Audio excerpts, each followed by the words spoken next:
I am going live for the first time. If anybody is here, throw a hello, throw a hey in the chat. This is Ichabod. I be's the host, Brady Goodwin, aka Fanatic. Um, this is my first time doing this show, so I need y'all to bear with me. I do have a guest for my very first live episode. He's backstage chilling. Uh, Bear with me though as I just work out the logistics of how this goes. So I'm actually going to go to YouTube to see if you all are seeing this live stream, or you could just throw it in the chat to let me know that y'all are here.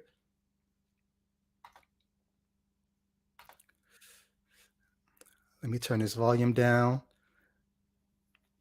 Like I said, this is my first time doing such a thing. So bear with me as I get it together.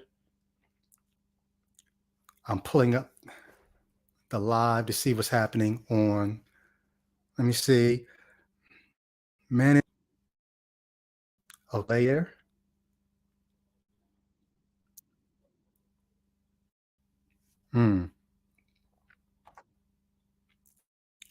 New managing moderator support channel. Okay, I see y'all in the chat. That's what's up. We're going to just kind of kick it a minute to give people a chance to come in.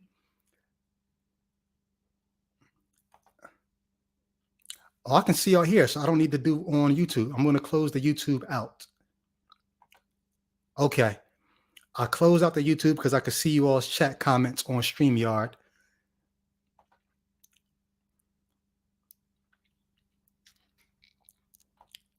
And I'm going to close out my Facebook too. What's happening, y'all? Thanks for joining. Thanks for taking your time out. If you're on the West Coast and you're on your way home and you're in your ride, like, yo, what's happening? I'm just getting the logistics out the way, trying to make sure I understand what I'm doing here because this is my first time doing a live, whatchamacallit. So, yeah. I do have a guest backstage waiting to come in. I will bring him in momentarily. But once again, thanks for joining. You are watching History in the Making, my first live episode. Some people ask, how do you pronounce the name of your channel? It is not Ichabod, it's Ichabod, and it's not named after Ichabod Crane or anything like that. It is taken from his First Chronicles, something like that, where mother is told to name her child Ichabod, Ichabod meaning the glory of the Lord has departed. So this channel, we said, yo, Ichabod, me and my normal co-hosts, when we look back at the text, we say a certain departed. That's why we have named it that. So, yeah, let me see.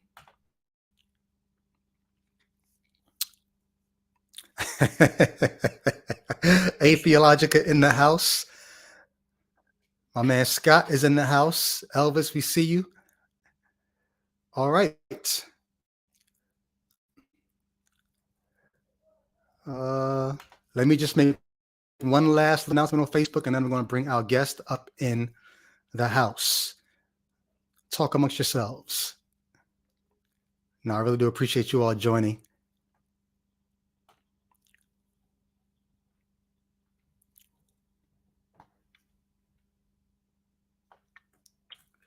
All right. Making this last little post.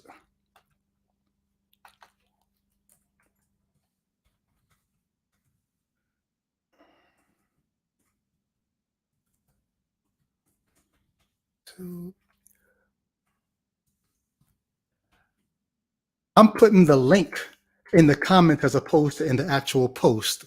I do that because I feel like if you put a YouTube link in your actual post, it gets kind of shadow banned on Facebook. Do y'all think that's true? I'm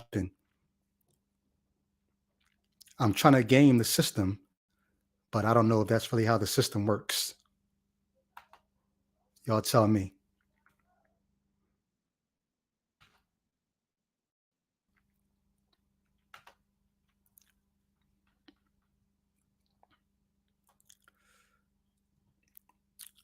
1 Samuel 4. Thank you, Pragmatic Crystal. That is the Ichabod passage. All right, I'm going to bring our guest in. He's backstage chilling. So help me welcome to the stage. This is Shane Almgren. Almgren. Almgren. Get his name right. Almgren. Thanks, there we go. Yep. So Shane is in the house. Shane, where you from? I am calling in from Nashville, Tennessee. Nash Vegas. Nash Vegas. I forgot. Yep. That's what they called it. That's a thing. Is that where you're originally from? No. Originally Wichita Falls, Texas. So I got here from Texas to China, Hong Kong, Thailand, Malaysia, Pittsburgh, Florida, Nashville. So how people usually do it.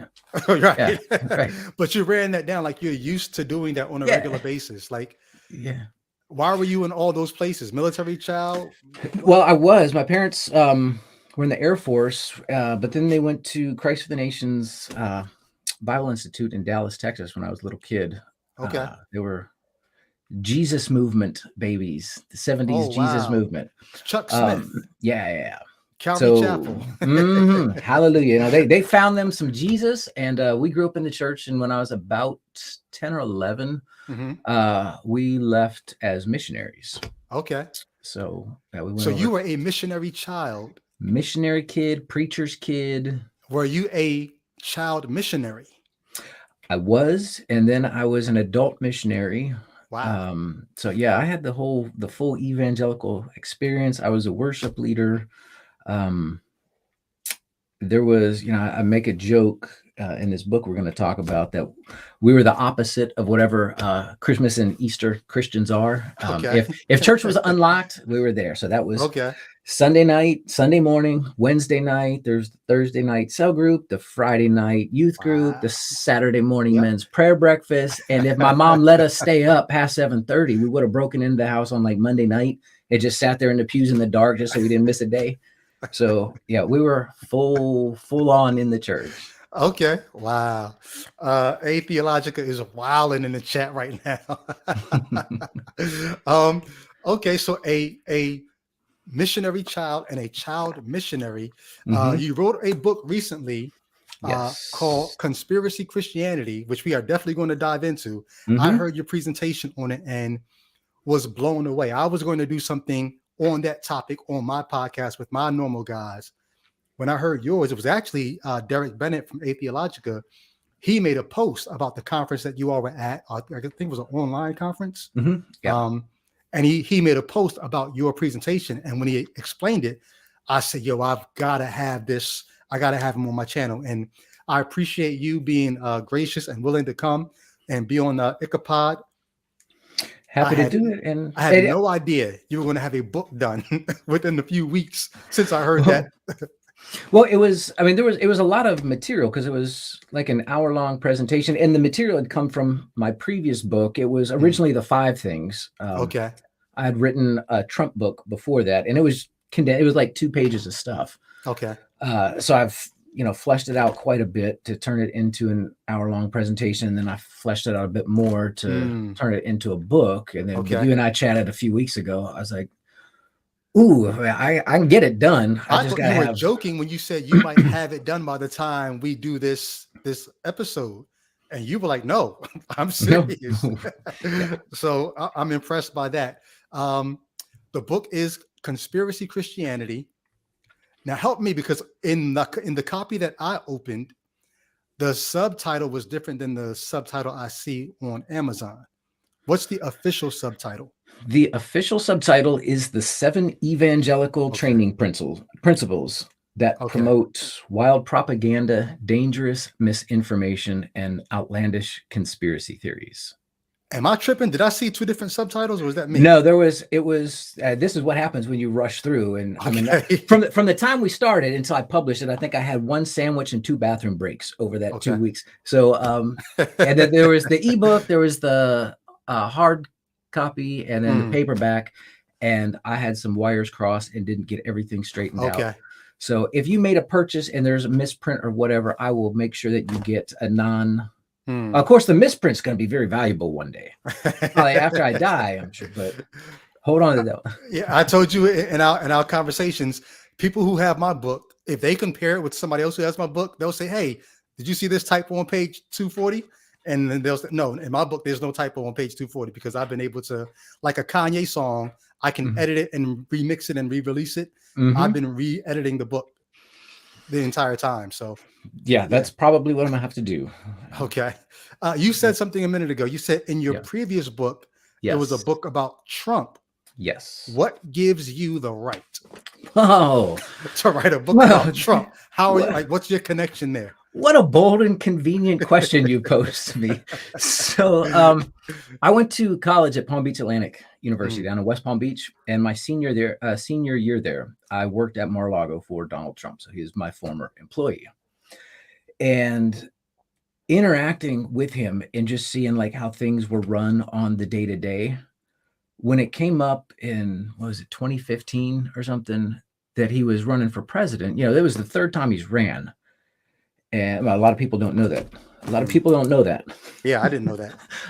It was the third time he ran, and I was like, all right, he's doing it again. In the past, he's done it to either promote, I think the first time was to promote a re-release of his Art of the Deal book. Let's go run for president. This will drum up some publicity. And then the second time, it was to sell units in one of his housing development things. I'm like, all right, this dude's going on another promotional tour for whatever it is. And then it started snowballing. And it's like, oh, dude, people are latching onto this guy. And like he started trouncing, Ted Cruz and Jeb Bush and these guys that you thought were like, there's no way he's going to compete with these guys on the Republican Party. And up to that point, as long as I'd been on Facebook, I tried to keep politics out of it. I tried to keep religion out of it. It was like Chuck Norris memes and people are awesome videos. It's just, funny cat stuff, whatever.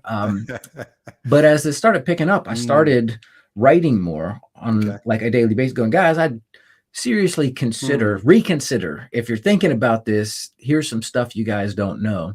Okay. And throughout the course of, running up to the election and then the 4 years in office, and then like the next year afterwards, it was not every day, but frequently just writing kind of long form, call it like Daily Show, kind of comedic takes. Something like Trevor Noah, John Oliver, Seth Meyers, something like that, just typing it out, just whatever the current event was, just commenting on it. And last Christmas, I was like, you know what? I'm going to gather all this material up and just see how much stuff I've written over the last 5 years. And it was like 130,000 words. And I was like, I was like, I'm going to put it in a book. I'm going to make it into a book, and I'm going to do it to trick myself, because everybody says that the first book is the hardest one to do. And I've been working on another book we can maybe get into this. It's an autobiographical kind of music thing. Okay. And I couldn't finish it. And I was like, I was there. I know the thing, but for whatever speed bump, writer's block in the way, I had not been able to finish it. So I'm like, so if the first one's the hardest, I'll trick myself. I'll turn this into a book. This will be my first book. And then I'll just, the second book, which is the one I want to write anyways, then I'll just sail through that. You'll get the curse out the way. Yeah. And now that one's going to be the third book, because this is the second book. Just give us one thing. What did you know from your time working with Trump in the past that made you say this is not a good idea?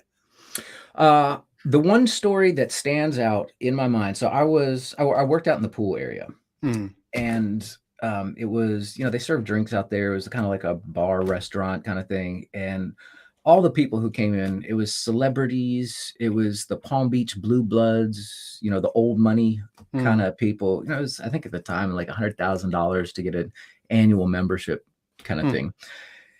And we're out, we're chilling over at our stand, and some older lady comes running up to our stand, and she's freaking out. She's got these rashes all over the inside of her elbows and on the backs of her knees, and she's freaking out, and she's kind of creating a commotion. And we're trying to get her to settle down because we don't want all the other guests freaking out. And Trumpty Dumpty saunters over, and he's like, "Hey, what's going on here?" And shows him this, and he goes, "There's probably sea lice in the pool." And so sea lice, if you're not familiar with the ocean, it's kind of it's a slang term, like for jellyfish larvae, basically. Okay. When storms go offshore, the jellyfish, they get all churned up, the larvae. I mean, they're little tiny sting things. You can't really see them. They definitely do not migrate. So there is no way that jellyfish tentacles ended up in his swimming pool. Mm. But he goes, trust me, I've seen this before. We need to trust me, folks. he goes, I've seen this before. And like, nobody's going to argue with the boss. He goes, we need to dump chlorine in the pool. At the time, I was also lifeguarding at the YWCA down the street from my school. And every morning, we have to dump chlorine in the pool. And I go, you can't dump chlorine in the pool with people in the pool or with people even in the pool area. It's going to go horribly. And he goes, oh, no, trust me. That's, that smell, that's only when chlorine's inside. And I'm like, that's not true at all.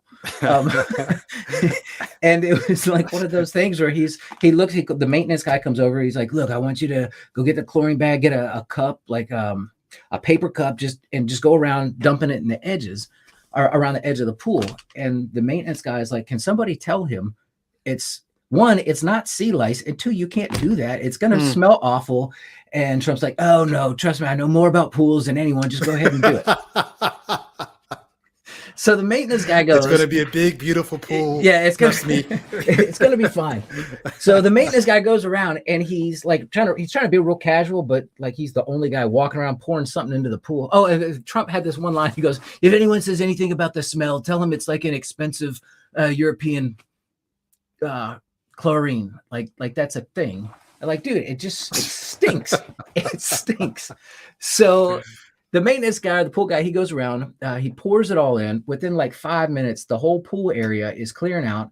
There's this one older lady who's out in the middle of the swimming pool. She didn't want to get out. Oh my God. And then she starts yelping like 10 minutes later. Oh my she's like yelping. So she goes flying out. And then that was we kind of closed because everybody deserted the pool area. And it was, like 3 hours before we were supposed to close. So I don't know how much business they lost and like food and drink sales.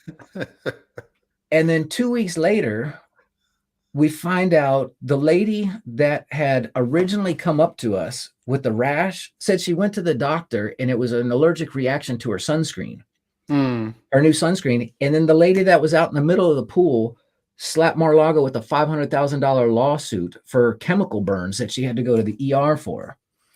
So it was like he swooped in, he diagnoses a problem that doesn't exist, applies the most ridiculous, absurd solution thinking it's going to work. It had nothing to do with the problem. This lady sues his company, sues Mar-a-Lago. And so his response was he fired the pool guy. Wow. So it was like, make a list of how not to handle anything from a managerial standpoint, from a decision-making standpoint, from just compulsive take charge when you have no idea what you're doing. So that was like the standout thing that I was like, ooh, no, that told you all you needed to know. That was everything I needed to know. Wow. Okay, so that qualifies you to write the book you wrote on Trump. Go check that out. What's the name of that book? That's called The Trumpland Diary. The Trumpland Diary. Okay. Yeah, so for you to write a book about Trump, we needed to know what was your connection there. You write this book about conspiracy Christianity. Yes. Anybody can write a book about Christianity from the outside. Yeah. But what gives it any bit of validity is if you were what they call an insider outsider. If you were ever inside, then you writing this book has a little more teeth. So I know you said you were a child missionary, missionary child, all that. But can you talk a little bit about if someone says, was Shane really inside? Because, well, we didn't even touch on this. Are you no longer inside or are you still inside? No, I'm out. I had my deconversion was back around 2004. So I've been out. You're 20 years out. Yeah. Oh my gosh. When you put it like that, 2004 has been 15 years ago in my mind for like 7 years now. Okay. That explains it. So you're 20 years out of a faith that you were how many years in? Well, I believe we're the same age, 76. Okay. So yeah, I'm 46. So we're 20 years out, 30, 23, 26. This should be easy math. 46 minus 20 is 26. You were 26 years in. Yeah. So can you I hate doing this, but we almost kind of have to. Yep. for the person who's going to say he wasn't a Christian. Mm-hmm. Yeah. Can you flash your badge? Like, what would you say to that? Not that you have to, it's Mm-hmm. your experience, but what could you say to that? Well, I think after you've been arrested smuggling Bibles into China, arrested in Moscow on a mission trip in Russia, how many jails in different countries do I have to have been in to get my my authentic card? But it was the way that I tell people, because this is a popular apologetic, is if you walked away, then you were never really in it. And it's not a good faith argument. Yeah. It's they don't want to deal with the actual argument, which is people can do a thing that you didn't think they could do. And so you've had a wrong idea in your head. It's easier for them to just go, no, I know better than you what's in your head. Right.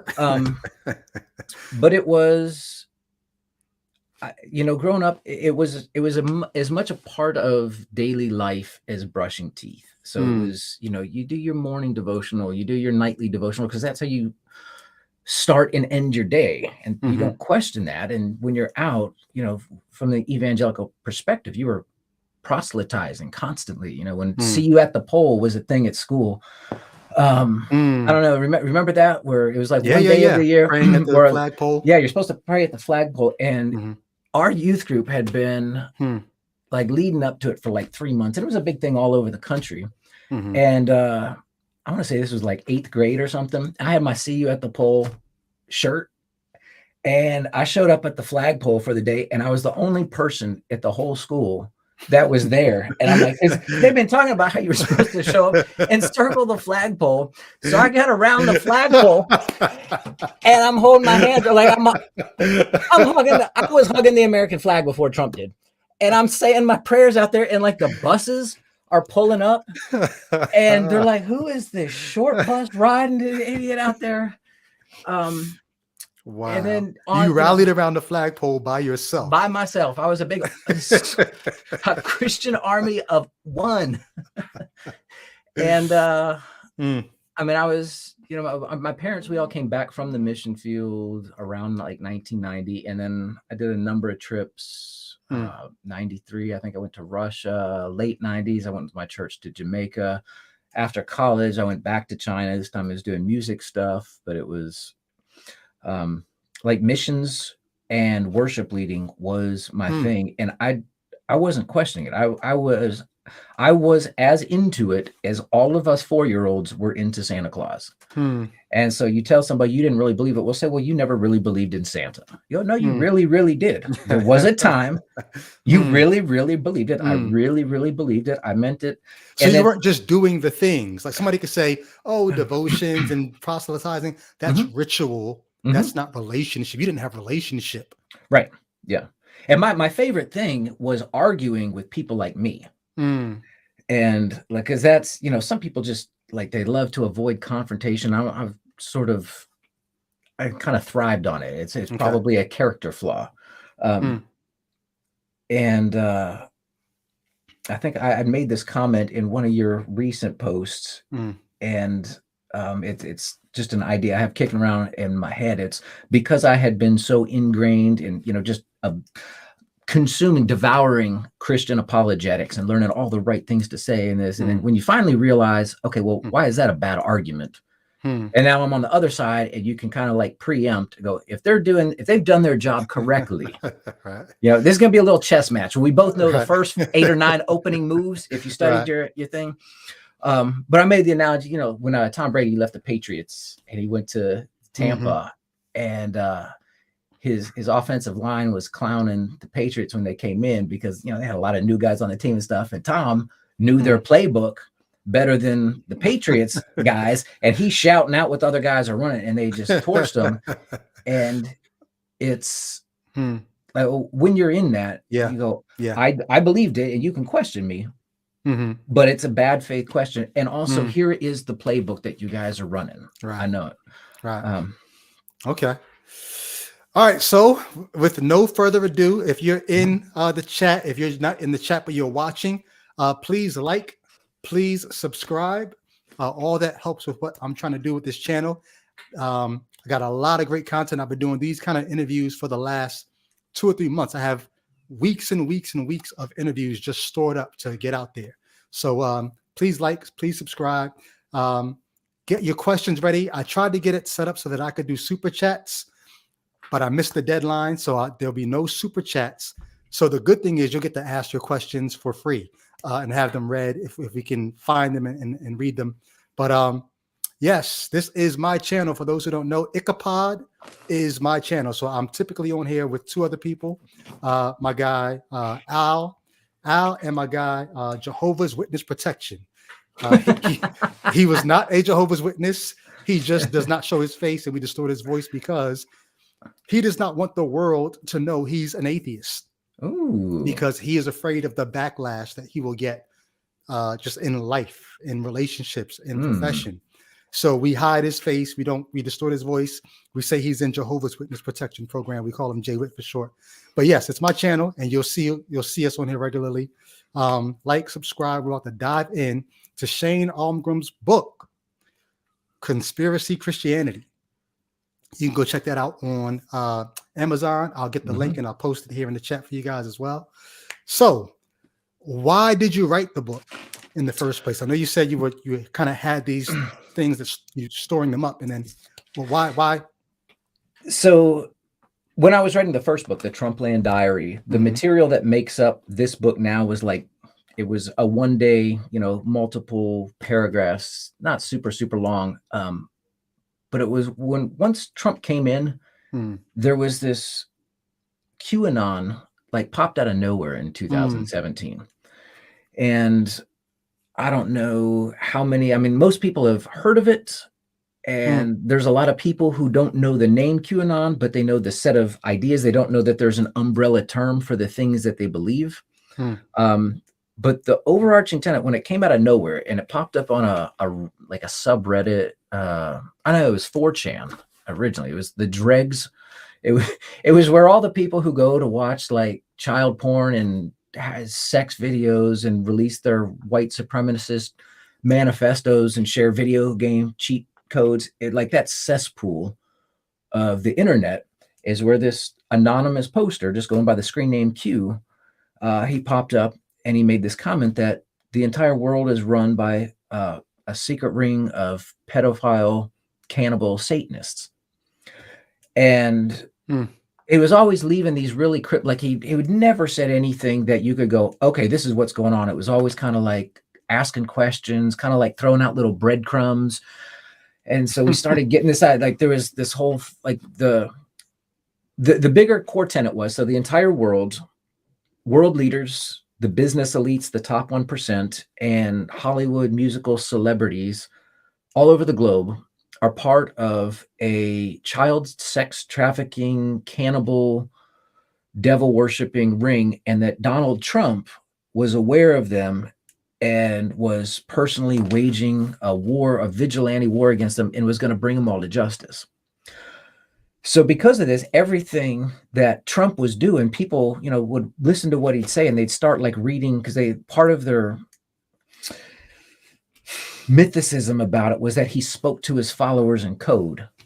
So like if he came out and he said like 17 or cheese pizza or something, it was secretly code that only they could interpret. But because they had this weird ideology, and then it started permeating, like it started having real world consequences. People who were radicalized, Q adherents, and it was all over my Facebook feed about, there's a storm coming, take the red pill, open your eyes, you just got to see what's going on. And I'm like, why is it, because my Facebook feed is split right down the middle. It's all my old evangelical friends and colleagues and the pastors and teachers and youth group leaders and worship leaders and all that. And then there's everybody else. And so you've got this like weird mixing, and it was all like, there was this day in and day out. It was just insane conspiracy theory.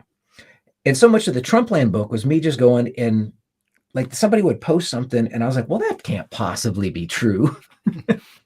And I'd go and I'd spend like 6 hours researching, and I'd write up like the debunking thing. And it was like, why is it that the people who fancy themselves led by the Holy Spirit. Why are they the most gullible group? When we can prove, I mean, because there are some things like a proposition that I don't know, and that like nobody really knows. So you can like choose to believe it or not, but there are some things that they're in the demonstrable realm. Like we can go find this out if you want to look, if you want to see, it's out there. It's not hidden. And it was these people that they were so quick to latch on to it didn't matter how absurd, how outlandish, how contradictory, how nonsensical. If it was bad about a Democrat, they would share it. Right. And it's like, it wasn't like believing in Roswell or 9/11's an inside job, or, you know, JFK Jr. and Tupac are making an album together. It started like trickling out into the real world. And I mean, a couple years here in Nashville, there was, you know, on Christmas morning, a bomb went off down on 2nd Avenue. And, you know, the guy that did it was hopped up on Q ideology. I mean, there were so many, I mean, the 13 domestic terrorists, they've been called, who were plotting to kidnap the Gretchen Whitmer, the governor of Michigan, during COVID. They were all Q adherents. And, you know, the guy that broke into the Pelosi home and attacked Paul Pelosi with a hammer, he was a Q. And then the craziest one, the one that really like got me, so what are these people thinking now, was a conspiracy called Pizzagate. And are you familiar with this one? I am. Okay. So for those of you guys who aren't, leading up to the 2016 election between Hillary and Donald Trump, the Democratic National Convention's emails got hacked and released on WikiLeaks. And there was a lot of, I mean, it was all the, you know, all their mundane interaction kind of stuff. And Hillary's campaign chairman, John Podesta, I believe, there was a number of emails where he had referenced pizza. And so all these conspiracy theorists went into overdrive, and they said, well, they're all part of a global child sex trafficking ring. Pizza must be a code word for sex trafficking, and cheese is a code word for girls, and pepperoni is a code word for boys. So anytime we go through these emails and we see references to pizza, which was just campaign staffers like trying to figure out what they're going to have for lunch, right. And they've turned this into like a satanic panic. And so they actually picked a real pizza joint in Washington, D.C. It was called Comet Ping Pong Pizza. It was a little family establishment. They had ping pong tables, arcade games in there. And the conspiracy was Comet Ping Pong Pizza was running a child sex trafficking international ring out of the basement. And this conspiracy, it picked up a lot of steam for like 2 months. And then, I mean, over the course of the 2 months, Comet, the owners, the staff, they were getting death threats. They were getting bomb threats. Musical guests that were performing there, they were having to shut down their social media accounts because they were getting so much hate for participating in the cannibal child sex. I mean, then people started showing up with picket signs, just picketing anything they didn't like abortion is wrong, and gay marriage outside is the pizza shop. Yeah, gay marriage is a sin. And I've got pictures of some of these protests in the book, and it finally culminated November, December 2016, I believe. A young man from North Carolina drove up with an AR-15 to go free the kids in the name of Jesus. And he had made a video. He was a self-professed soldier for Christ. And he streamed a video on YouTube to his wife and his 2 daughters, telling them what he was about to go do. And he felt God's calling to go save the kids. And so he drove to Washington, D.C. He walked into the pizza joint, and he didn't shoot a person. He opened fire trying to blow off the lock off what turned out to be a storage room door. The cops were called in. He was arrested. Nobody got hurt. But the big heaping pile of stupid was the place didn't even have a basement, it turned out. there was no basement, and the whole thing. And it's like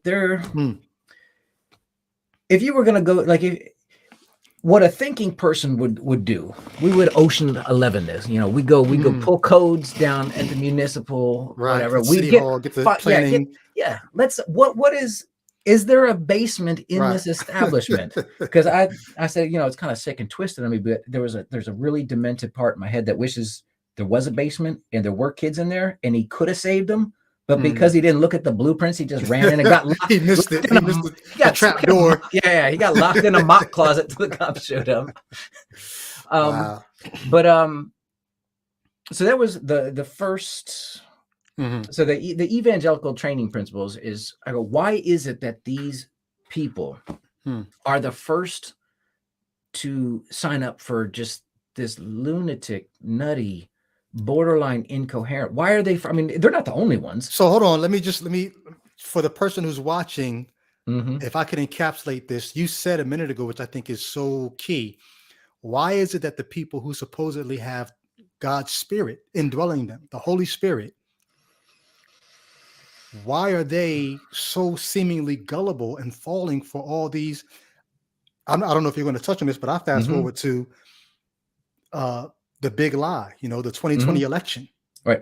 Yeah. Why are all these people who are so supposedly informed by a divine being the first to fall for all kinds of conspiracies? And you're saying, you called these, you said 7 key training principles that sort of set evangelicals up to fall for this stuff. Yes. That was the premise because I wrestled with this for a while. I was going, what is it? Because usually when we think about someone buying into bonkers conspiracy, it's the guy with the long beard and he hasn't showered. He's standing on the corner with a tinfoil hat, yelling the end is nigh. And, these are my friends and family and church people. They're not respectable people in every other facet of life. Yeah, exactly. In every other facet. So what is it about this one particular group that so inclines them more so than any other group to latch onto this stuff? So hold on.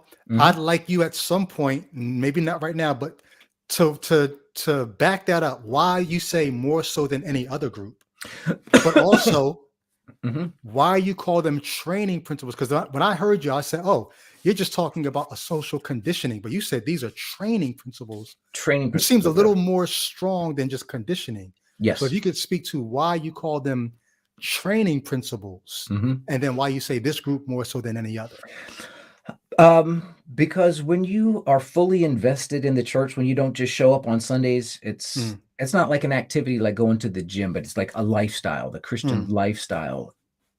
You're constantly getting messaging. It doesn't just come from, it comes from the pastor on Sunday morning, but when all of your friends' parents are all in the church too, when you're at somebody's house, the parents will never miss an opportunity to give you a little biblical lesson.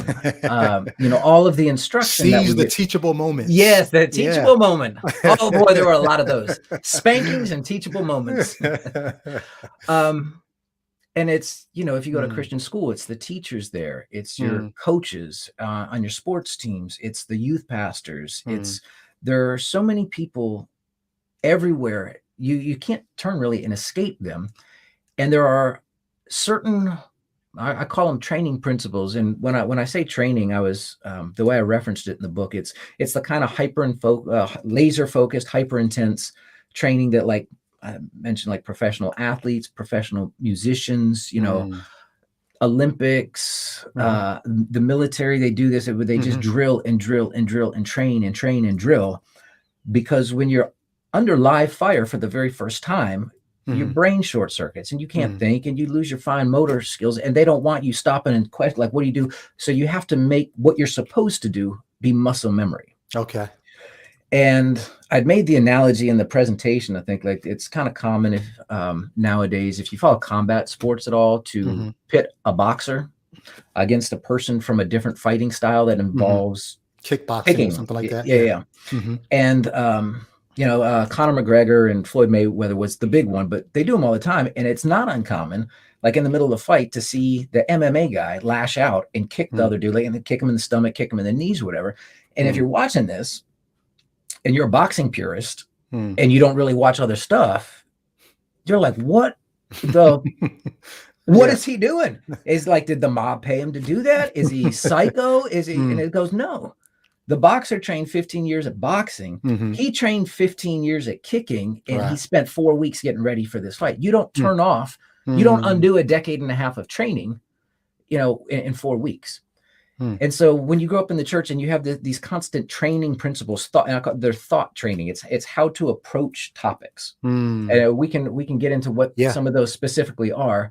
The way that we're trained to approach topics in the church, and you have to do it that way to kind of make sense of the stuff that's in the Bible, to reconcile some things that if they were somewhere else, we wouldn't try to, we just go, well, that's wrong, or that doesn't make any sense. But there's this onus to reconcile the things, to not question stuff. And it's just repetitive training. So once you get out in the real world, if you try these things that work in church, it's like the kickboxer in the boxing match. Kicking a guy in the knee or kicking him in the stomach. He's just been trained. So it wasn't to make fun of the Christians so much who are doing this. It was to explain to all my non-Christian friends, look, they're not crazy. Here's the training that we're put through from the time we enter, that explain why we do this. And the reason why I said why them more so than anyone else. This was a 2021 Pew Research study where they showed by demographic, the religious affiliation, the political affiliation. I think they broke it down by race, by gender, by college education or no. And the one group that was the highest, the greatest number one predictor that they would buy into the QAnon was evangelical Christians. So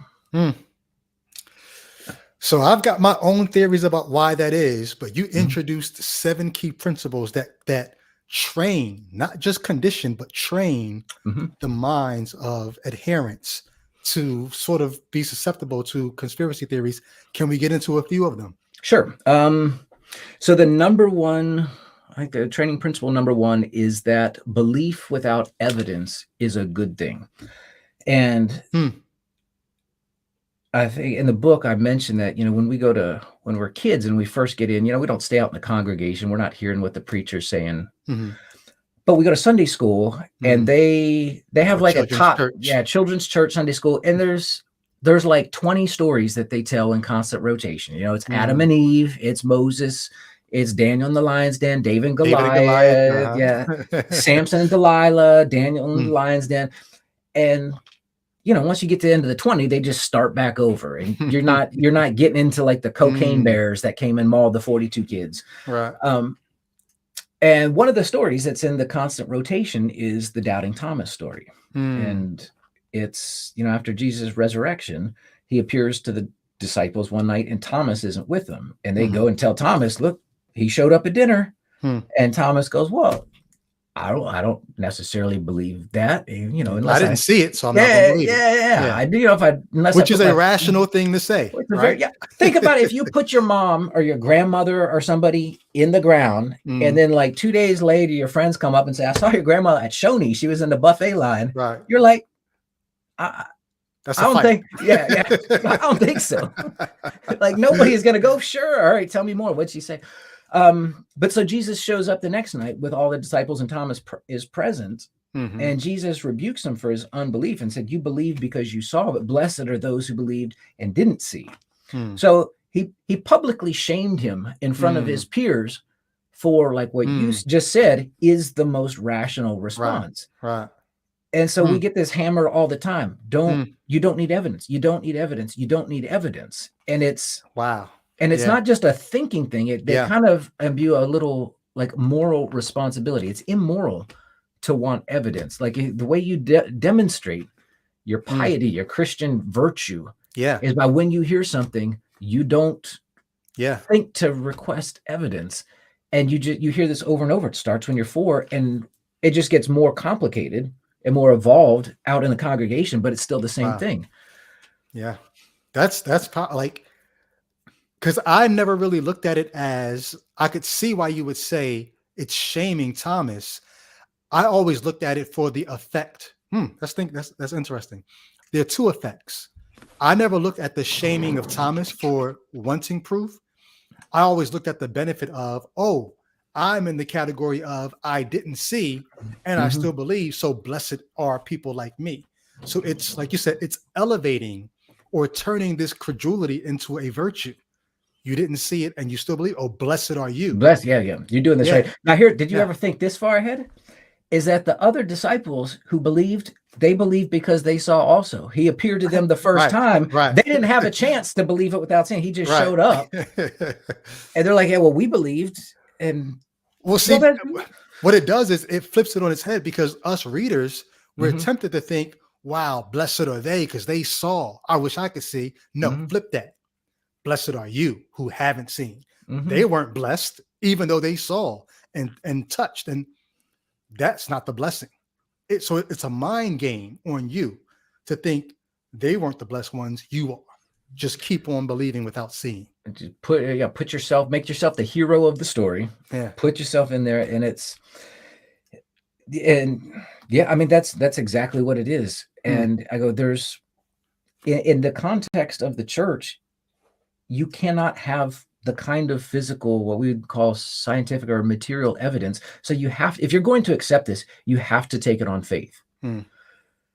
But when you get so accustomed to doing this, there's carryover into the real world. So if you want to do that about Jesus and what he means to you, fine. But out here, when somebody says there's kids locked in a basement, let's ask for some evidence for that before we go charging in with an assault rifle. And but I mean, when you're that trained, when you're an elite level, I mean, we're elite level thinkers when you are that invested in the church, and you don't just switch that off. Wow. I'm reading the chat, so I'm trying to see. They got a whole convo going on in the chat. I hope you guys are catching what's happening here as well. So the first principle is belief without evidence is a good thing. Belief without evidence is a good thing. I'm curious if there's anyone in the chat or anybody who's watching this later. Maybe you can spark this discussion in the comments. When is belief without evidence ever a good thing? Maybe there's some cases that we might say, oh, well, in that case, sure. When is belief without evidence a good thing? But that's something that, like you said, gets ingrained in the evangelical mind. And is it just evangelicals? Like, why just evangelicals does not extend to other slices of Christianity? There's a spectrum, kind of what I call like commitment to the faith, where on the one side you have your, I don't want to single Catholics out, but the people, we show up, we do our communion on Sunday, whatever, we recite our Hail Marys, we don't read the Bible, the Pope tells us what we're supposed to think about stuff. They understand that they have to, there are certain tenets of the faith. It doesn't matter if you're the super orthodoxy, super religious, super regimented, super legalistic, super fundamentalist. It doesn't, I mean, you have to have a willingness to accept things without having any evidence for them. But the more like the church is a lifestyle for you, the more it's required to go about your daily life, because you're constantly getting it. It's not just Sunday mornings that you're getting it from the guy at the front. It's, like I said, again, especially if you go to a Christian school where it's all of your teachers and then all of the coaches, and it's every day from sun up to sundown. There's so many things that people are telling you, and often they can't give you reasons why. They just heard it from somebody else themselves. They accepted it. And now they're telling you, and maybe if you want to question them, and when you're a teenager, you want to question everything. And when they can't answer, this is just another one of those things. You just have to accept it. You just got to accept it. And like you just asked to the group, the great follow-up question is, why is believing things with no evidence? What is the benefit? Right. Like, give me a real world scenario where it is useful to not require any evidence and just accept something purely on faith. Yeah, I think what a lot of people do, I get this as I spark discussions on Facebook. A lot of times believers will want to say to non-believers, oh, well, you take things by faith too, just like me. You're living by faith just like me. And I often say, I think there's a difference between trust and faith. Yeah. Faith is something that you can't personally experience. You have to just take it for granted. Whereas with trust, Trust is based on things that you actually can experience. I can learn genetics, and I can learn about and go into a lab and do the experiments that would make someone say, oh, here's why evolution is a thing. Trust is one thing. Faith is a completely different category. Well, trust is built on a history of replicable, successful. I mean, I trust that my airplane is going to land. I have faith that my backyard catapult is going to shoot me into the pond and not over onto the neighbor's cement. Yeah, because I haven't tried that before. Right. So talking about why evangelicals, I think one thing I would throw in there, see what you think about this. I think what you were getting at is the more serious you take the Bible, the more susceptible you are to unusual claims. And it just so happens that evangelicals are the branch of Christians that take the Bible more literally than most others. And that's, I mean, you're touching on training principle number 2 right there. Let's go. That's cool. So training principle number 2 is a willing suspension of disbelief. And exactly what you just said. Again, there are people who read the Bible and it's metaphor, it's simile, it's analogy, it's myth, whatever. The point is, it's trying to tell us a moral story, and it's framing it like an Aesop's fable. Like, the more fundamental that you get, the more real all of it is. And if you read the Bible, if you guys haven't read it, I recommend it. It's amazing. It's like a cross between Narnia and Harry Potter and Game of Thrones, if Game of Thrones had more sex and violence. Well, the Bible's got it. Okay. Yeah. I just caught that. Okay.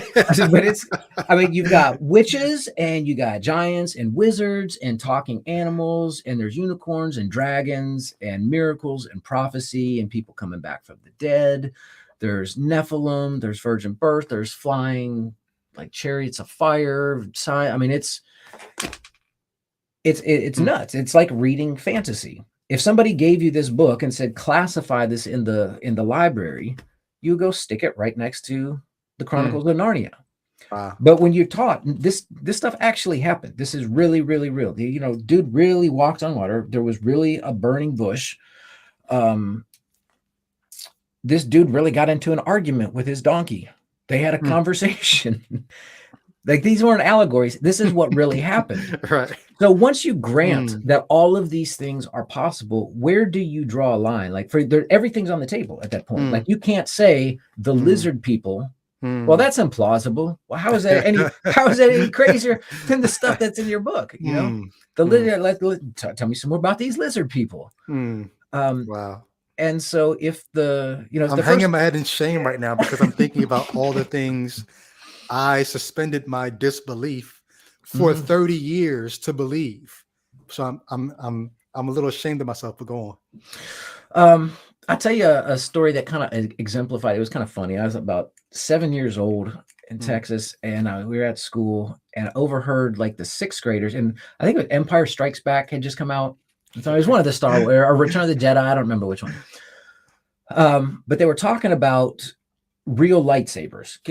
Everybody, we wanted to have a lightsaber. And one of these 6th graders said that Spencer Gifts at the mall, you could buy a real lightsaber. And so me and my best friend, Sam, like 2 weeks later, we're at the mall and we're like, hey, moms, we're going to go down to Spencer. Which is the greatest store. I mean, if anyone was going to have it, of course it'd be Spencer. I mean, I need a Lamborghini poster, a lava lamp, some edible panties, and a lightsaber. That's where you go. And so we go in there, we talk to the manager. He's probably 17 or something. We're like, hey, where's the lightsabers? And he takes us over to the shelf that's got, the little plastic ones that you like flip out and you push the buttons and they make noise. And we're like, no. The real lightsabers. And he's like, y'all know that's not a thing, right? And we're like, all right, well, he's in on it. Definitely. Because now that you're denying it, that just proves that you're part of the conspiracy. That just makes it more real. So we're like, all right, Sam, all right. So they're clearly in the back room. So you're going to create a distraction and I'm going to go in the back and find these freaking lightsabers. Obviously got them. A sixth grader has never lied to me about anything in my life. So Sam goes over and he like asks the manager to find something. And I go in the back and I'm like up on one of those roller big ladders, like up 8 shelves up. And another manager comes in. He's like, "What are you doing?" And I'm like, I lost my. You know what I'm doing? Yeah, I'm trying to find the lightsabers. And he's like, "Get out of here! Do I need to call mall security? Like, what?" And I told him, "I'm serious. We're just trying to find the lightsabers." He's like, "Yeah, that's not a thing."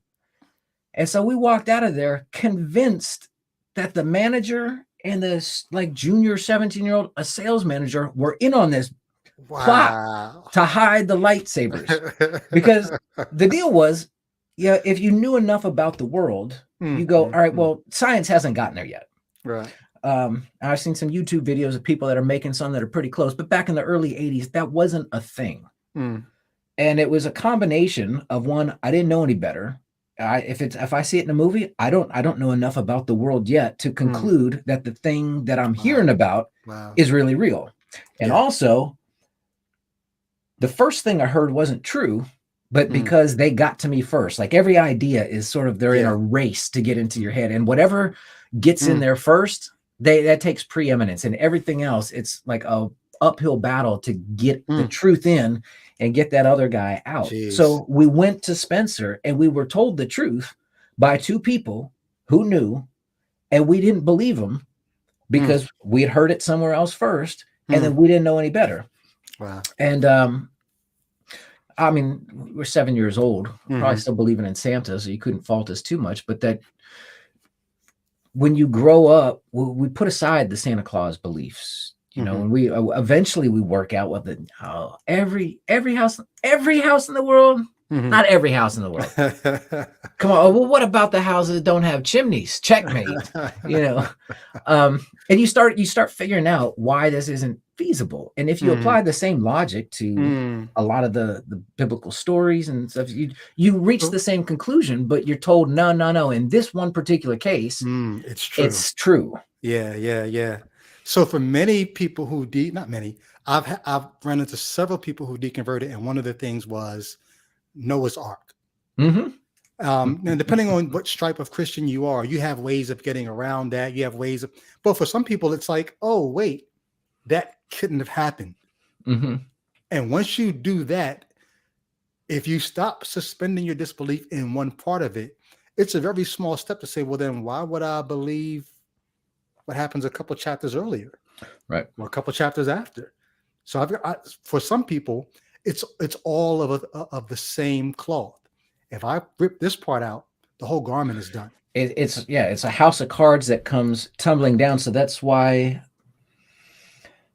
if we can't trust that these people told us the right thing about how this war played out, this historical detail, if they weren't right about this, why would we trust them to tell us that this otherwise wildly implausible event took place? And so what you got to do is, if you find one hole, if you acknowledge it for one thing, it's the little, it's the chink in the armor, and then the whole thing come to mix metaphors, and the house of cards comes tumbling down. So there's this conscientious full-time effort to defend all of it. Yeah. Because if you let one little sliver in, they instinctively know, or they see, oh yeah, this, it's the domino chain. So how many analogies can we make about this dominoes, cards, armor? So there's, it's a very concerted effort to defend all of it. And so that was me in seminary. When I saw that was going to be my life for the next 20, 30 years,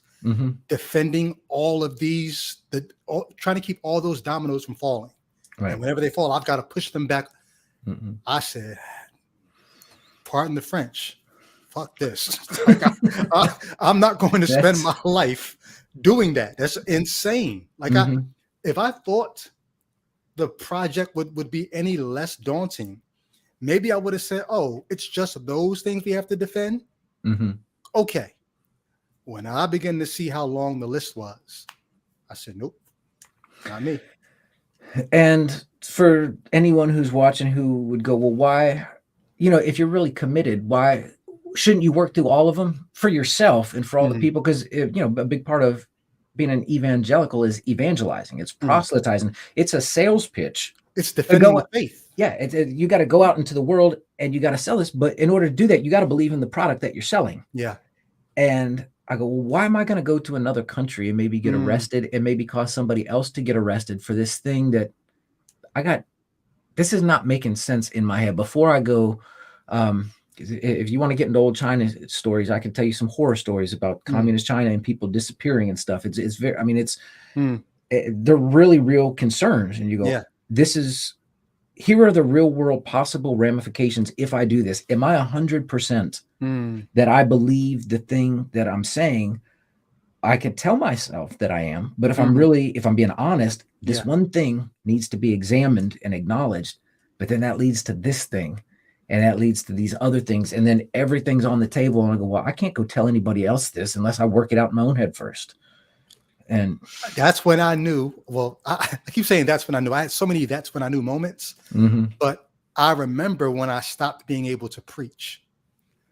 There were key moments that I'd actually rigged these relationships. Now just think about how crazy that is, right?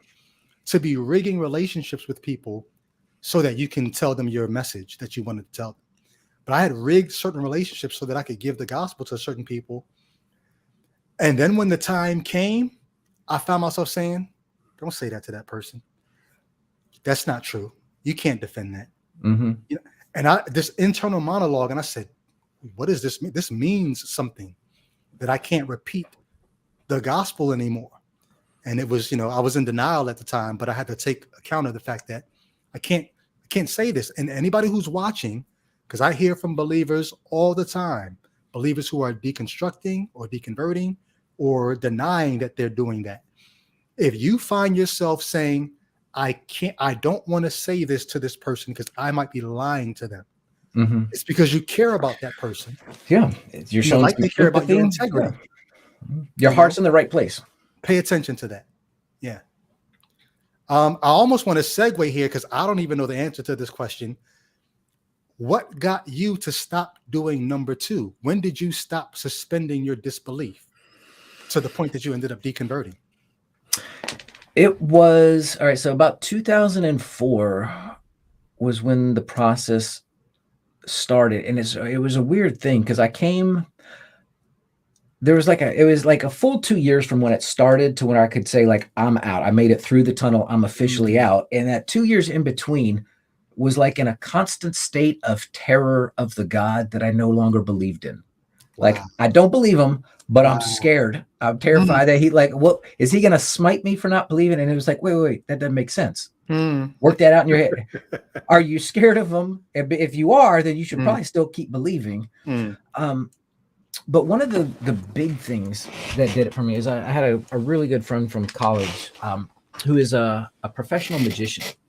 Okay. And I've also always had an interest in card magic, close-up magic, and David Blaine, David Copperfield kind of stuff. And my buddy's tours the world. And he's been on Penn and Teller and stuff. And so we just had a lot of fascinating conversations about how easy it is to trick people. Like a human being is really, really gullible. Wow. And he goes, think about. Let's talk about some of the miracle claims or the supernatural claims. Let's talk about what first off, what's the claim? And whether it's, the preacher telling us or, a friend came back from overseas and they got a story or something. He goes, does anybody you ever notice it's kind of like Bigfoot? There's no video evidence. There's no pictures. He's like, but even if they think they saw the thing, a person who thinks they saw a thing is as convinced that they saw what they think they saw. He goes, there's a lot of people that believe David Copperfield flew or that he made the Statue of Liberty disappear. He goes, the jury is still out for me on whether or not he did. So hey, keep going. I'm going to turn my camera off, but keep going. Sure. So we would just go through myriads of examples and he would go, well, if I was a stage magician, here's how you would do this trick. So the faith healers at church that are like claiming to regrow limbs. Oh, that's just a little technique where they kind of shift the angle of your leg. That's not actually, nothing's happening there. and he introduced me to a guy by the name of James Randi, who was like an old vaudeville. He was a stage magician, and then later in life, he got into debunking people who claimed to really have the powers that magicians pretended, because he had a moral problem with people capitalizing and preying on people who were emotionally sensitive and had a little bit of money. So if you're really heartbroken over your missing mother, taking that person's money, telling them that you can speak to the person's mom beyond the grave, you know, and whether it was doing seances or whatever. And like, he was most famous for busting Uri Geller on the Johnny Carson show. Uri Geller was the guy, it was a mentalist, and he would bend spoons. He would rub the spoon and it would like bend, and people were like, oh, well, this guy's got psychic power. And Randy's like, all right, if I was a magician, how would I do this? Well, you prep the spoons in advance. So he got with Johnny Carson's producers, and he goes, I want to come on the next time you have him on. And he swaps out his prop stuff for James had brought like actual spoons, and on live TV, suddenly he couldn't do the trick. And so it was just kind of getting into the world of magic and just finding out that happening. I'll send you some great links. But he put up the Randy challenge, which was $1 million to anybody who could, under scientific conditions, display any sort of supernatural capabilities. And it didn't matter if it was religious, and if it was faith healing, or if it was like Zen monks, or, you know, from China who could like throw energy balls and knock over somebody on the far side of the room, or, you know, astral projection, or, I mean, people who would, you know, I can put a device in my pocket that tells me if you're telling the truth or not. And he goes, I don't care what walk of life you come from. If you can demonstrate it, we'll come up with a scientific experiment. There's $1 million for the taking, and no one's ever been able to claim it. And it was just like over periods of years, just watching this and go, all right, so even if you actually do see, like, because it's usually always third hand, there's a story that somebody's telling us. Even if you're there, did you really see what you think you saw? And when you go, you know, I don't know if you know the gist of the Penn and Teller show, but it's magicians come on. It's kind of like America's Got Talent or whatever, but it's all magicians, and the goal is you got to try to fool them. Like they'll do a trick, and of course everybody out in the audience is fooled. Right. But Penn and Teller, they've been doing this for 40 years, and they go, is this how you did it? And if they figured it out, you know, not that but if they can't figure out what you did, then you get like a trophy for fooling them. So that's go come up with something they've never seen before, which is really, really difficult. And when you find out that all of the various things from around the world, different faiths, without exception, they're all things that some stage magician can replicate. And I don't mean like Pharaoh's, you know, his magicians. They're not throwing snakes, the rods down and turning into snakes. It's not real magic. It's just duplicating. All right. So if we can duplicate this, that's a better explanation. You know, Occam's razor, the simplest solutions, usually the correct one. So let's at least rule that out before we jump to the more implausible. Well, it was supernatural. And I could never get there. Were you applying that to the supernatural claims of current Christians, or were you applying it to the supernatural claims in the Bible? Both. Okay. It was,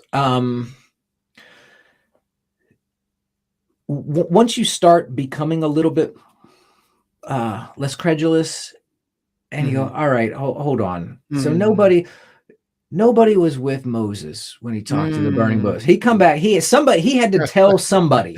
Okay. And probably Moses, I don't think he wrote that, because the most humble guy in the world probably doesn't say he's the most humble man in the world. Right. So I'm getting like a third-hand story about a talking burning bush. Yikes. Like, what are the odds? Yeah, man. I think maybe somebody just like made up a story and then embellished it a little bit. But even like when you're in the church, you're constantly looking for validation. We want to see the miracles. We want the signs and the wonders. And because we want it so badly, we're willing to entertain things that don't really pass the sniff test because we want it so much. And it's real easy to see when other religions are doing it. You know, oh, come on, guys. Oh, come on. No. Right, He's right. that preacher up there is just doing like psychic cold readings. He's not actually okay. Right, come on. But right, then when it's yours, like, right. It's the Spirit of oh, God all of a sudden. yeah, I got a pain in my back. He's speaking right to me. It's a miracle. How do you know? Yeah. Okay. So, wow. I can relate to that feeling of, you start reading the scriptures and you're trying to, it's one thing when you're under the auspices or under the impression of God breathed this. And so whoever wrote this, God's speaking to me. You take it a certain way. If you ever allow yourself to approach the scriptures as, what if this is just some ancient author or a community of authors trying to get their community to believe a certain thing so that they can do a certain thing? What would it look like? It would look a lot like this. Yeah. And what would they say? Like, could I spot the seams in this garment, the human seams in this garment? And when you start looking for that kind of stuff, you're like, oh, that's how you do that. That's how I get it now. And then not wanting to be somebody's sucker. Like, if this is just ancient people talking to me and no God involvement, I'll be damned if I let them fool me another day. And sucks for God if this was his way to reveal himself, but why would you set it up in such a way that it looks just like what it would look like if this was just ancient men talking to me? Like, that's your fault. Like, for the same reason he let the devil put the dinosaur bones out there. Right, to test our faith, right? Okay, so you suspending disbelief is number 2. You get trained, groomed into this mindset of groomed. Yeah, I couldn't think of the word when I was re-listening to the presentation, and I said, man, this training, why didn't you use conditioning? But now the more I'm thinking about it, you're kind of being groomed. It's groomed is a way, brainwashing is a way of putting it. It's, I mean, anytime you're training a person how to think, you are washing their brain somewhat. It is brainwashing. And this is a thing I discuss quite a bit with people, is the difference between teaching and indoctrination. I mean, because you can, if you want to split hairs, you can kind of say, well, okay, well, they're really rigid in math class that this is 2 + 2 is 4. Right. And so you're just going to believe them? And like, well, working the math out, it works. That's not really indoctrination. It's telling us what to think about things that you wouldn't normally think about on your own, and then why you need to think about it that way so that you arrive at the conclusion. For them, I think anytime they're trying to, the thought training, when it deals with the conclusion you reach as opposed to how you're reaching it, I think that's a difference between educating and indoctrinating. So yeah, we are thought trained to believe that believing things without evidence is good. Willingly suspend our disbelief. And throughout the book, I touch on a number of like actual real world conspiracy theories that fit the mold of this.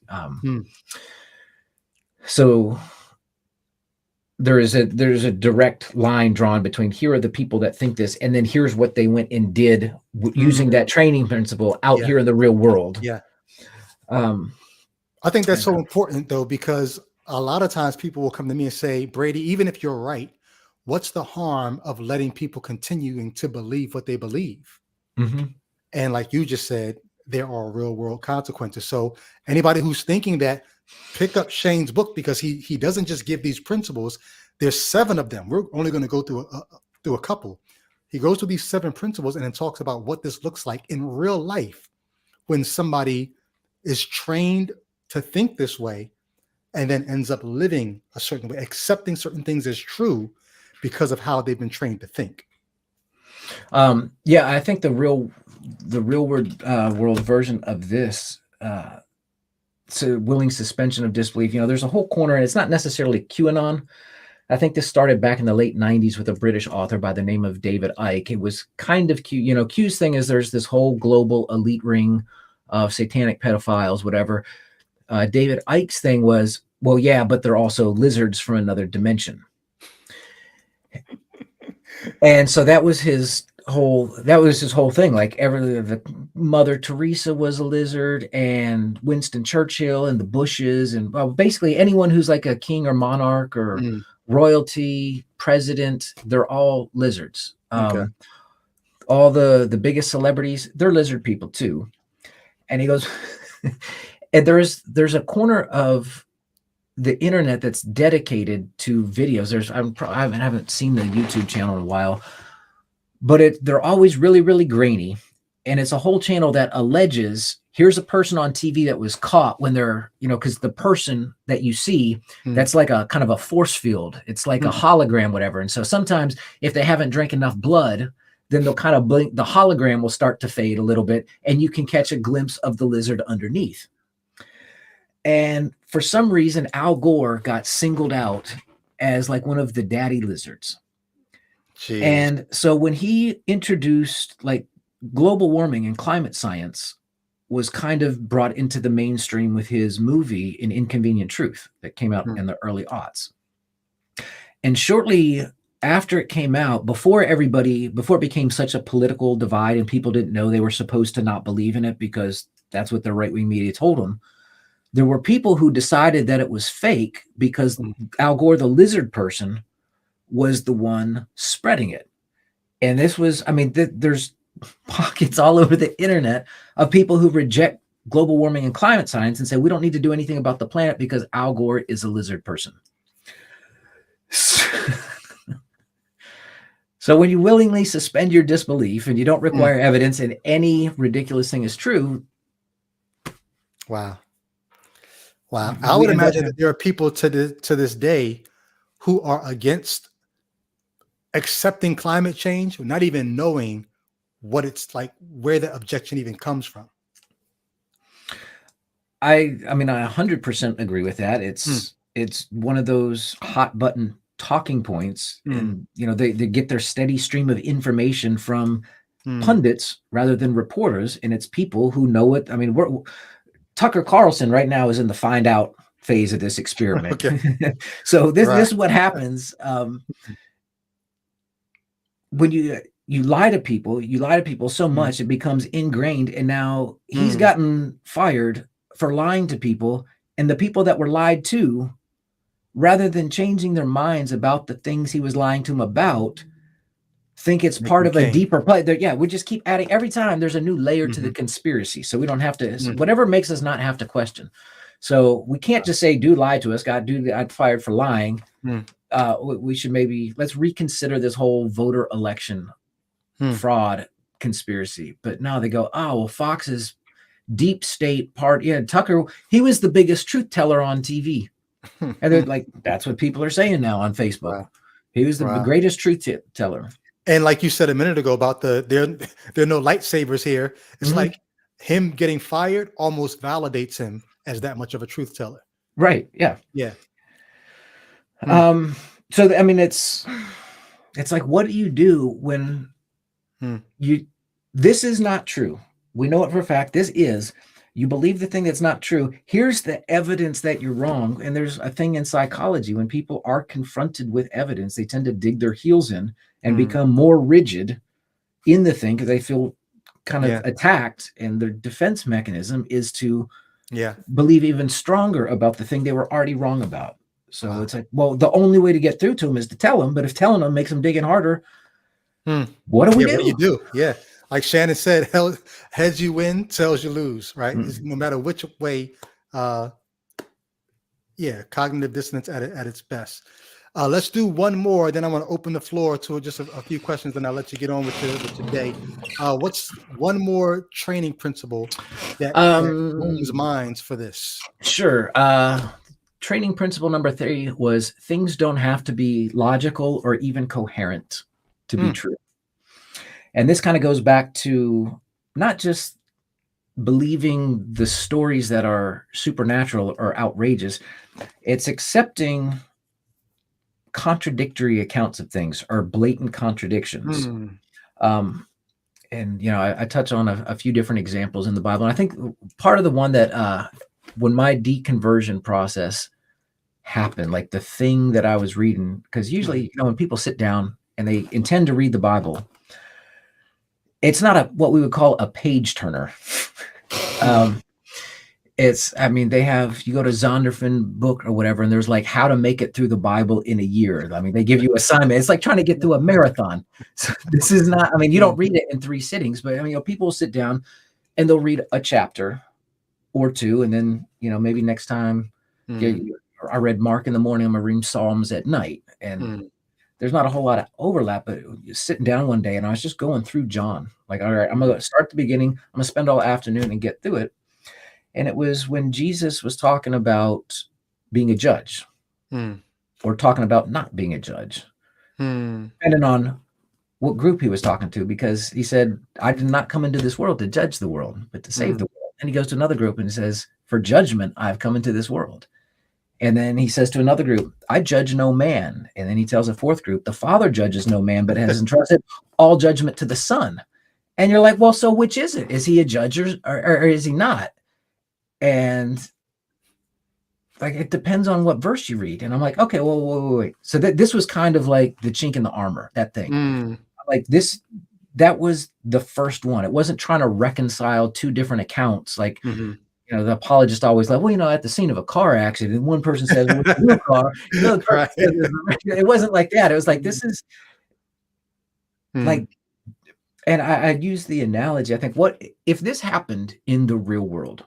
Let's say whatever company you work for, the boss's son, he gets hired one day. His name is Jeff. And Jeff comes in and he says, I'm the new HR manager. I did not come here to do any performance reviews. I just came here to help you guys set up your matching 401k plans.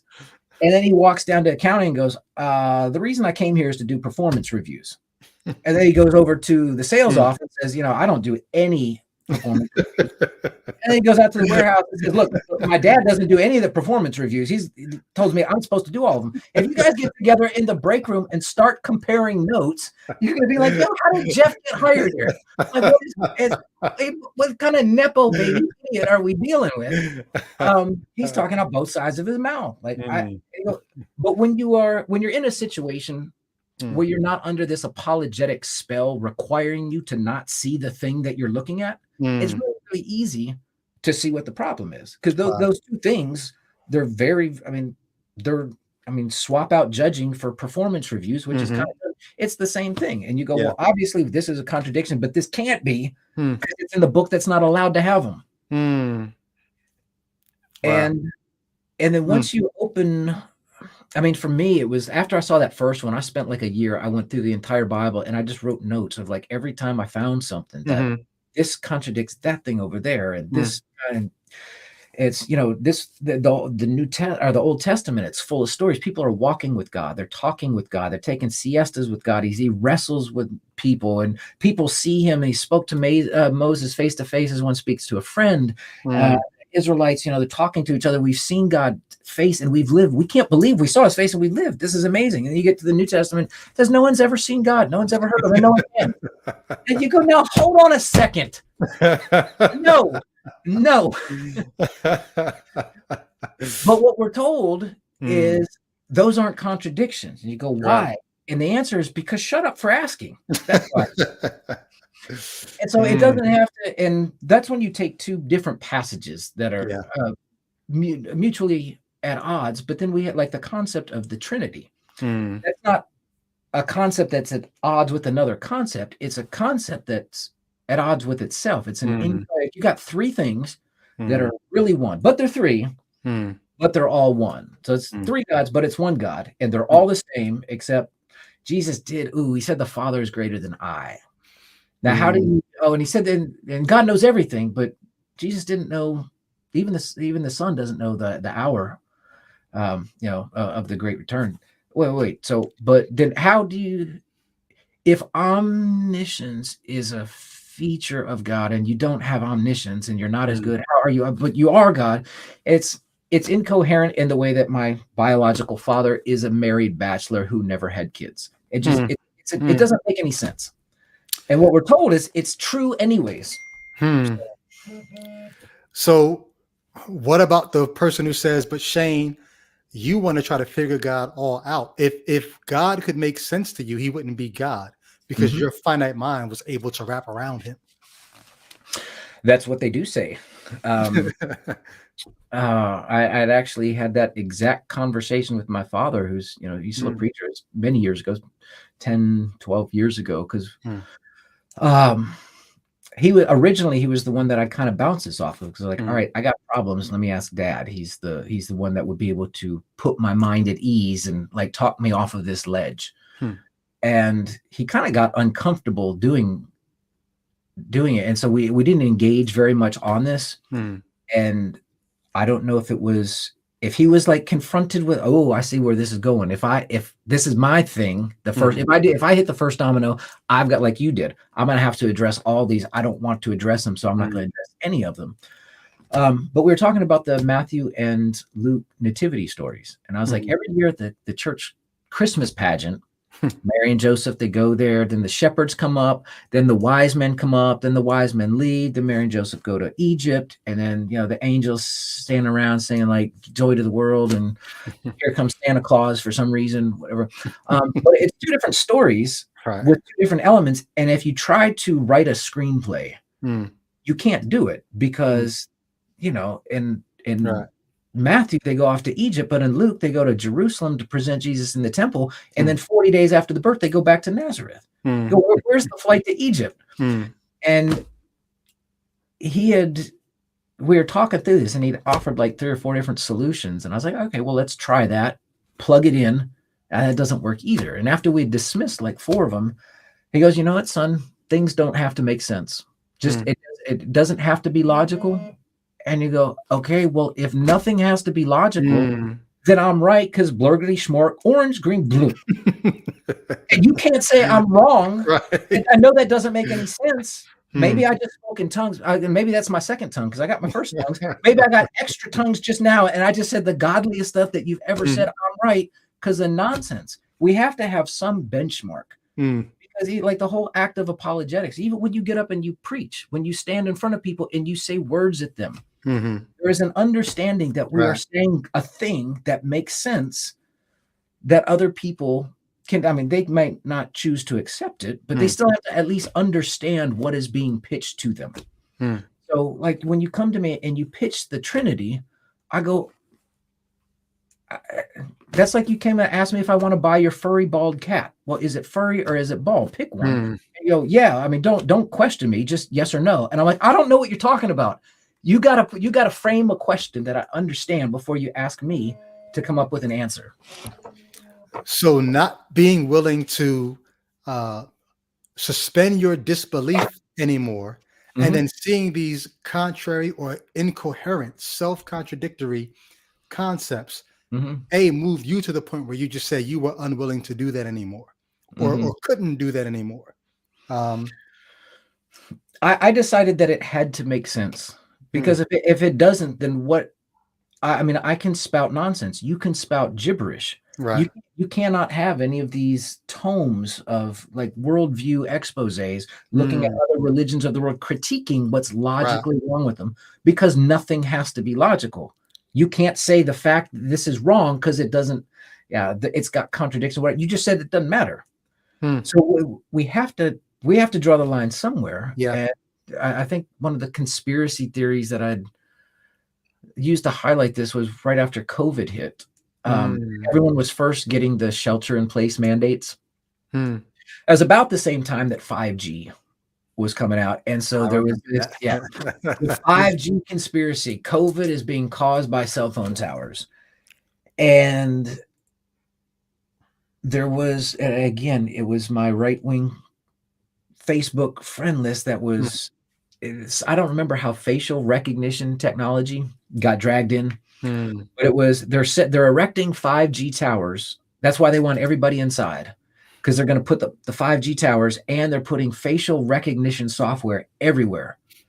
So for the rest of your life, you're going to emerge. Everyone's going to come out of their homes whenever they give us the green light, and you're going to be tracked everywhere. Also, because of the 5G towers, they're going to be able to continuously make COVID be prevalent. So like we know the COVID's fake. It's a Chinese bioweapon that also is fake.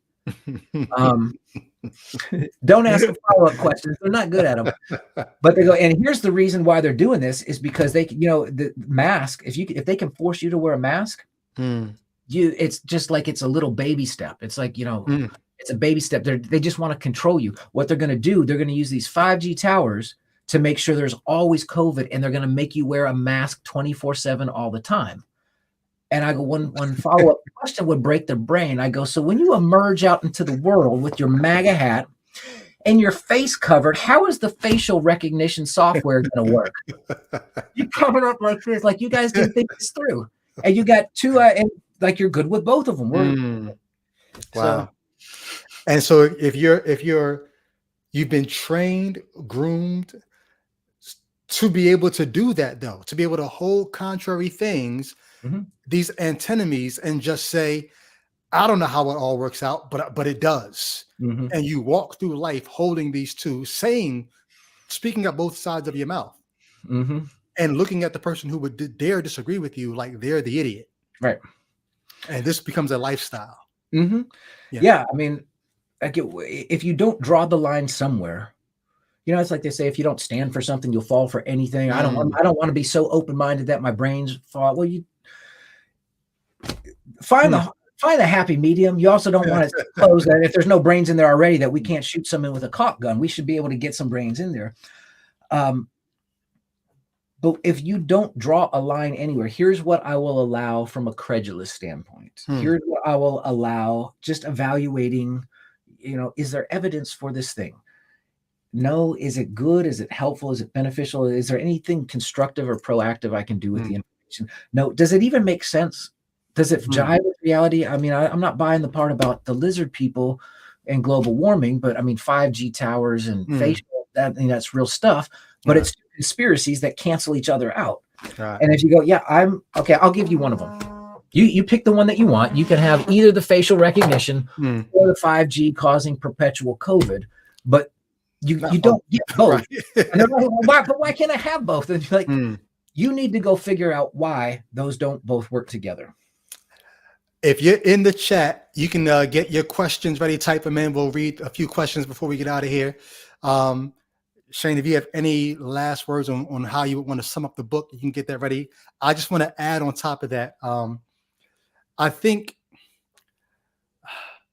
there's something to this idea of how you're going to live your life. If you're going to have this mindset that says, I just lost the thought. Dang, it was a good thought too. All right, so get your questions ready. But I'll toss it to you while I try to get this thought back. But how would you sum up for the person that says, okay, I hear what you're saying.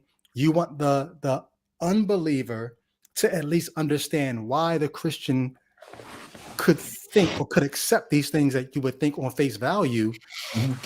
No one would accept it, but you've kind of been conditioned or groomed or trained to think a certain way. Any last thoughts? I mean, you got 4 other training principles we didn't even touch. Yeah. I don't know if you want to name them or tease them or whatever. How would you to wrap it up? I can tease them. I'll say what they are without going into them. So training principle number 4 was strength of conviction equals confirmation of truth. We determine it's true by how strongly we feel about it. Principle 5 was peer agreement equals confirmation of truth. We can determine something's true if we find other people who affirm whatever we're saying. Principle 6 was insular thinking, just kind of wall ourselves off into an echo chamber with like-minded people who are all kind of just regurgitating the same stuff, and there's no space for the competing views to live. And then the final principle is follow the herd. I think it's the longest chapter, and it kind of goes into, I talked about right during COVID and right after the election, both sides on all over social media were just going, you're a sheep, you're a sheep, you're a sheep. You listen to CNN, you're a sheep. Or you listen to Fox, you're a sheep, you're a sheep. And it was like, there was no follow-up to that, but just about how being in the church, how they talk about the sheep and the goats, and they fancy themselves sheep, and Jesus is their shepherd. They're the flock, not just of Jesus, but also of the pastor. And they sing songs about being sheep, and they talk about being sheep, and they act like sheep. And if you go to a church service, it's stand up, sit down, close your eyes, raise your hands, turn to your neighbor, say, I love you, and I'm glad you came, even if it's a total stranger. And it's just like, it is the most mind-boggling sheep-like behavior. And then you got all these people in matching red hats who think of themselves as sheep and sing about being sheep and desire to be better sheep, looking at the people they call goats and going, you're a sheep. And it's how much the herd mentality factors into kind of the religious community. Great stuff. I remember what I was going to say. You brought it back with what you were just saying. Part of my deconversion was I spent 3 years after seminary not reading the Bible, still going to church faithfully, serving, giving, worshiping, but going with that skeptical mind. And I think week by week, those training principles, not practicing them, it fell off. So that when I finally did get back to the Bible, it was 6 years later when I finally started reading the Bible again. 2014, I stopped reading. 2021, I got back to the Bible. And when I finally got back to the Bible, I could not for the life of me remember how to do your 7 training principles. I couldn't do it anymore. I don't mean any disrespect to anyone. I saw utter nonsense when I read the Bible after 6 years of not practicing those training principles. And it scared me because I'm like, what's wrong with me? Either what's wrong with me now, or the more scary thing, what was wrong with me for 30 years when I was able to read this and believe it? Well, that's the thing about training. Anything you train in is a skill that you got to stay on top of, to stay at the top of the game. And like any other skill or muscle or something, it atrophies if you don't use it. And yeah, I mean, if you could come to this, if a space shuttle crash landed on Earth and we just gave these aliens this book and didn't tell them in advance what to think about it, they'd never heard of it, had no idea. I just said, read this, give us your opinions on it. And there's no pre-programming, there's no training, there's just no point of reference for what they're supposed to find. That's kind of what, I mean, you had to lose it. They didn't have it to begin with. Right. Then looking at it with those fresh, objective eyes, it's like you said, it's impossible to take it the way that we're trained and instructed to take it. Wow. Good stuff. I can't wait to go back through and listen to this because I'm so enthralled in what's happening here. And I'm trying to look at the comments too. Let's go through a few questions if you don't mind. Sure. All right. Miss Candy B. What's up, Candace? Thanks for sliding through. She says, do you all think that Christianity or religion is a mental safe place for people who won't study who they really are? Wow. Ooh, do you think that Christianity or religion is a mental safe place for people who won't study who they really are? Yes. I can speak a lot to the first part of that. It seems like the second half probably requires a little bit more psychology training than I've got. I've said it's often either like a security blanket, like a baby blanket, or a pacifier. And the other analogy that I frequently used is a pair of reading glasses, where if your vision is bad and you cannot navigate the world without this thing that brings everything into focus and clarifies it for you, you're going to be walking around and walking into walls, and you should wear the glasses. If it helps you sleep at night, you should wear them. But for the love of God, just because you need glasses, don't assume that I need glasses. And for sure, don't assume that if I do, that your prescription is going to work on me. Because if I try to drive around with your glasses on, I'm going to hit like a school bus full of nuns or something. I'll end up in a lake. So, yeah. I think people ask all the time, why, if there is no God, why is religion so ambient? Why is it so universal? And I think I don't think we're hardwired for religion. I think we're hardwired for causality. Yes. Like there's something in our makeup that leads us to look for reasons why. Mm-hmm. You know, it's the presuppositions you form based off of your past experience. Things happen for reasons. And so you end up looking for whys. The fact that God has been supplied as an answer does not mean it's the right answer. It's just the most common answer because you look up and you see things moving in the sky. The rain you need to grow your crops comes from above. So you think there must be activity above. And if there's activity, there's an actor. And so you put all these, this is why when people want to talk to God, they look up because the ancients thought God was up there. God, heaven is above the clouds. So I don't know about being a mental safe place, but I just think it's a natural reflex to wanting to know, well, where did this come from? Well, where did that come from? And the best hypothesis in days of old was a God, a bigger version of us, put all of our best qualities and all of our worst qualities on someone up above. And that's who it all came from. So, yeah, that's what I would say to that. Good question. I've not talked to a lot of people that I've got the impression that they want to avoid looking at themselves or confronting the person in the mirror. It's certainly more it's either the security thing, it's the glasses or the crutch, or like you said, humans are wired to where we would rather have a bad answer than no answer. Yeah. When we start wondering why, it's just a hang up. We got to fill that with something. And it doesn't matter if it's a wrong answer. At least it's taken up the space. Yeah. I could say a lot more about the won't study who they are, because I think there's something in religion, particularly Christianity, that introduces you to who you are, but it's a very negative idea about who you are. So you're your righteousness is filthy rags, and no good thing dwells within you. And if you've done any dirt at all in your life, if you've cheated on your taxes or your spouse or your 5th grade math test, you're going to cling to that and say, that must be who I am. And so I think people who are in particular religions, I know Christianity very well, I didn't feel like I wasn't studying myself. I felt like I had a great study into who I was. It told me about all the worst parts of me, but it didn't tell me about any of let me not say that, because somebody could say all the best parts of you was the reflections of God that you could have tapped into. So yeah, I don't know. That's an interesting question to think about, but definitely thank you for that question. Shannon Q says at Ichabod, what is Shane's most interesting discovery when researching the psychology of his book? One of the things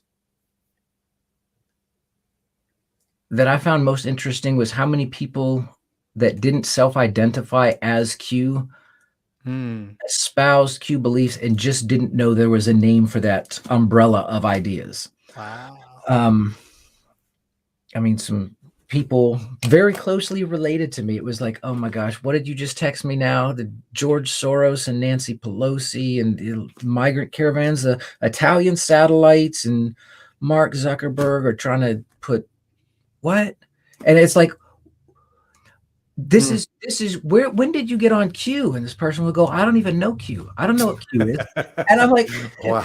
This is it right here. You are spouting off the Q. And how many people bought in and didn't know they bought in because they didn't know the name Q or didn't know the moniker. Wow. Whew. Scott Loco says to Shane, do you feel now, looking back, that you were a victim of child abuse due to being indoctrinated into your family religion? That is a phenomenal question. And there are a lot of people that I grew up with that have told me I was. And there are certainly, at least in today's world in 2023, just the physical spankings that they'd call that child abuse instantly, and child services would have had. But my parents thought, spare the rod, spoil the child. We're doing this out of love, and I thought, well, it hurts, but they're just obeying God. I mean, so there was physical abuse for sure. And I think anytime, well, I'll give you a prime example that, yeah, it's definitely emotional abuse, because in my family, every night we did family devotions where mom and dad and sister were all in one of our rooms. We read a Bible story, and then everybody like says what they got out of the story. And then we go around the circle and everybody prays. And that's how we ended every single night. And it was about 5 years old, and the Bible story was Abraham and Isaac, and God asking him to sacrifice Isaac. And, my mom took my sister into her room, and my dad's tucking me in. And I said, Daddy, if God asked you to kill me, would you do it? And he said, son, it would break my heart, but if God asked me to, I wouldn't have any choice. Five. And for like years, it messed up my sleep pattern. Like I wouldn't go to sleep because I was convinced that every night was going to be the night that God asked my father to sacrifice me. And so I'd be in bed. I'd be so tired. I'd just like trying to pry my eye open so that I could at least get like a 3-second head start to get off the bed. If I had to run, and Dad came in with like the turkey carving knife or whatever. Wow. So you were not going to play Isaac. You were not going to just carry the firewood and go up the hill. So if that doesn't constitute emotional abuse, psychological abuse, I'm not sure what would. Wow. That's a conversation worth having. Wow. So okay. The short answer to your question, yes. Hey. Yes. Yeah. I'm still looking for questions, but I'm sure there's comments about that one. I've never thought about that.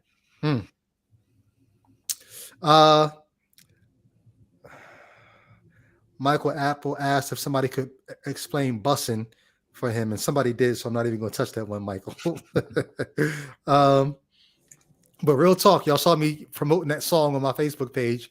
Go to Instagram and look for the video where the guy's actually playing his guitar and singing it. Yo, that song brings me so much joy I can't explain. Let me see. Somebody, No Pants 404 says, Ichabod and Shane, how much are the lizard people paying you to sow doubt? Not enough. It makes me think of that TV series back in the 80s, V. Remember V?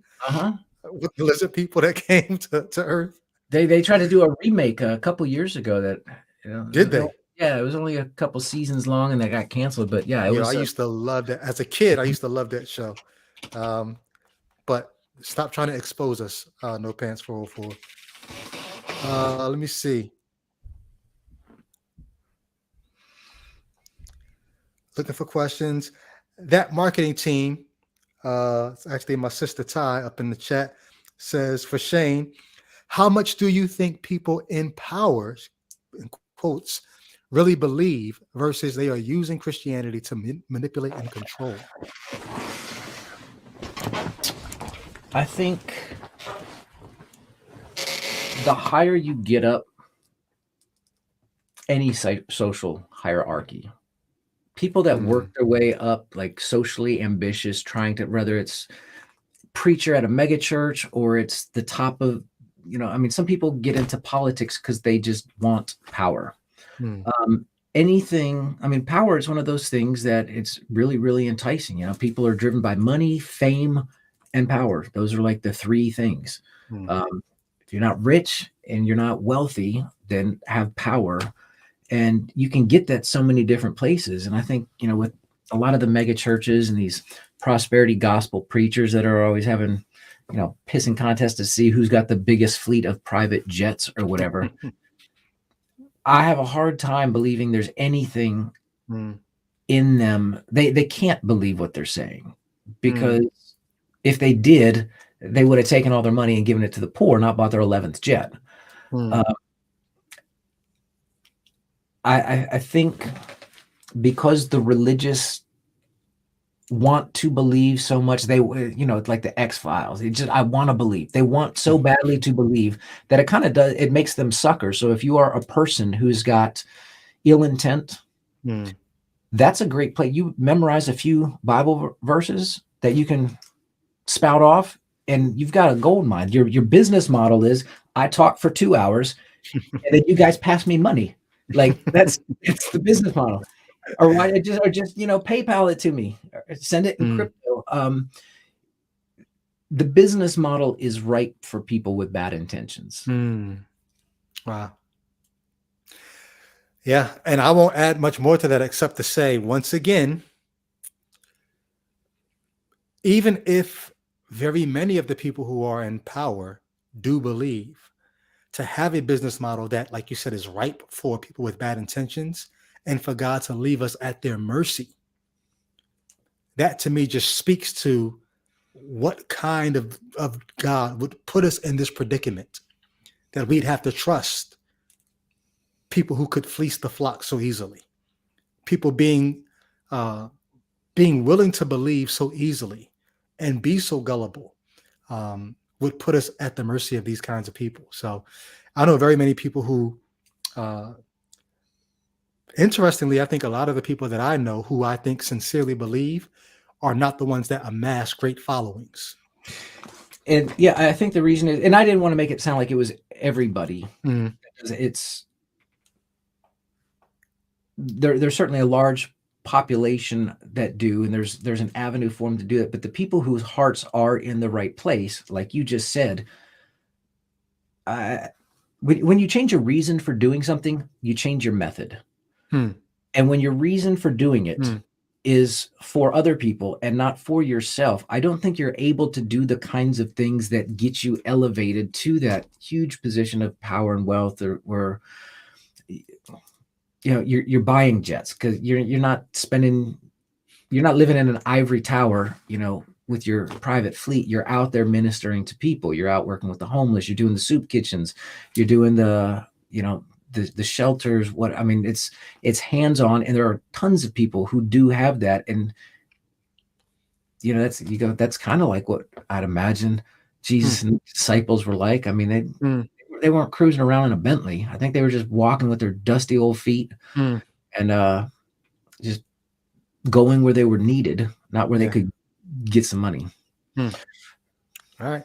A few more here. Michael Apple says, Shane, so how would you recommend deconverting folks who are looking for Pizzagate basements and Jewish space laser batteries? To add some seriousness to that, I am curious, do you see yourself as part of sort of this new brigade of counter apologists? And how much are you interested in deconverting other folks? It was, I've been in this for 20 years, and writing has always been an outlet for me. So when my friends were watching TV or playing video games, I'd go and I'd write, and I've gone through more apologetic books, just writing my thoughts, constructing jokes, making ridiculous graphics. I've spent 20 years prepping for the moment.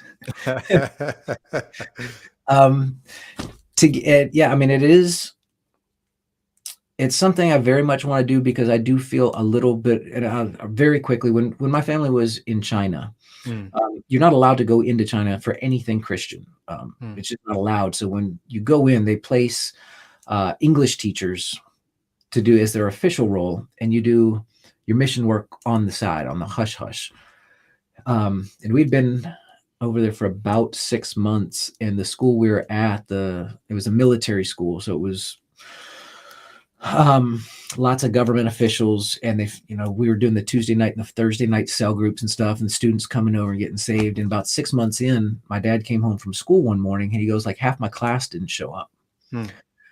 And it took like a week of just like asking to figure out what happened. And the Communist Party had come in the middle of the night into the dorms and snagged everybody who was participating, and not just them, but also their family members who had no idea what was going on, just because, and they disappeared.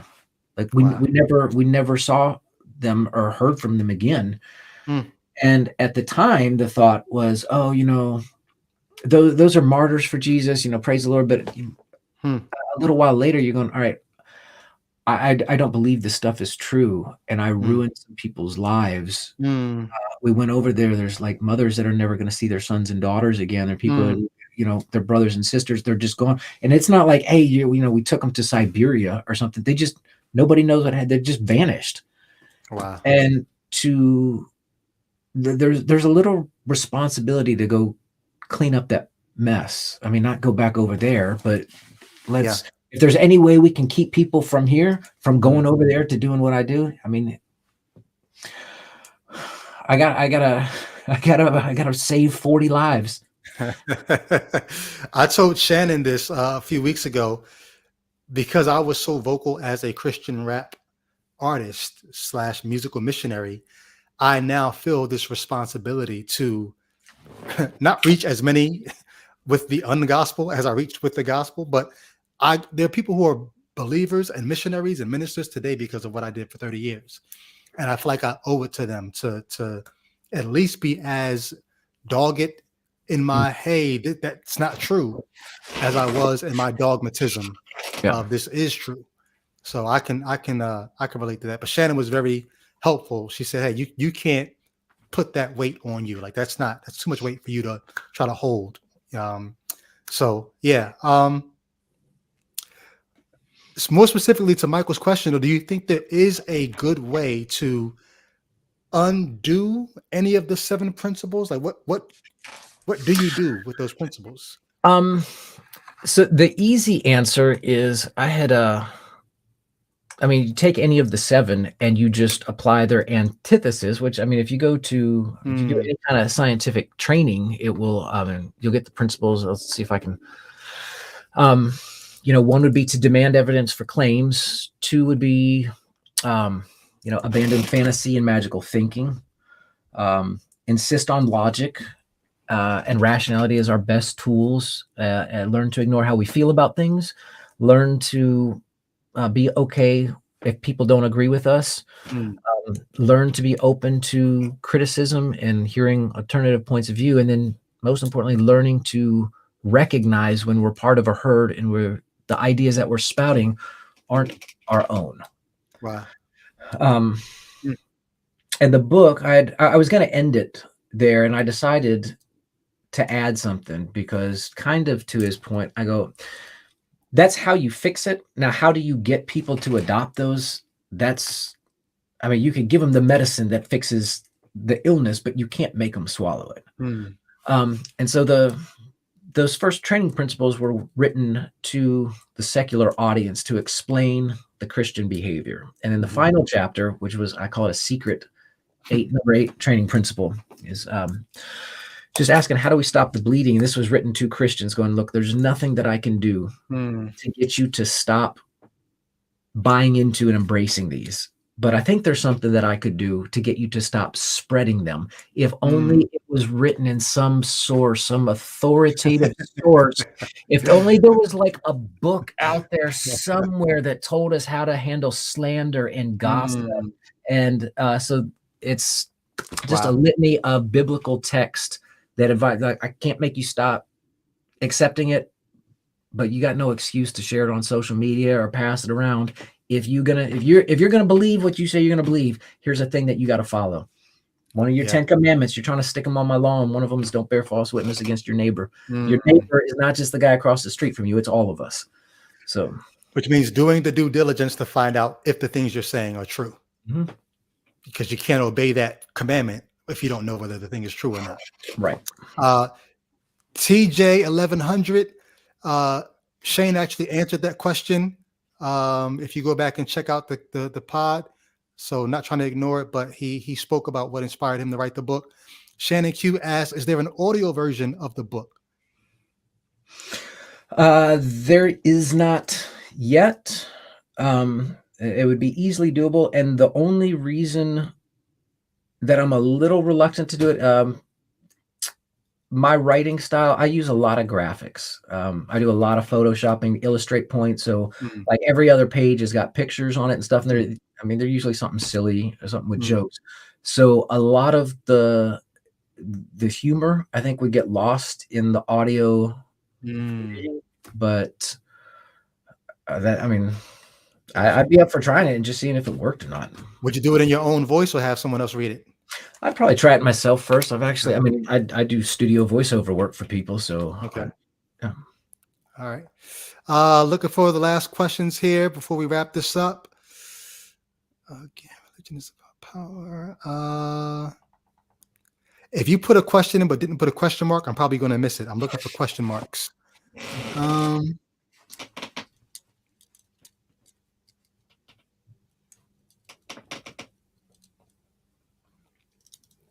I think this was about your story about your dad and Abraham and Isaac. They said Raymond Diaz. Raymond says, when you say heart is in the right place, isn't that scary? Hate to ask it, but wouldn't your father think his heart was in the right place? I mean, I wouldn't question his motives 100%. I think it was in the right place.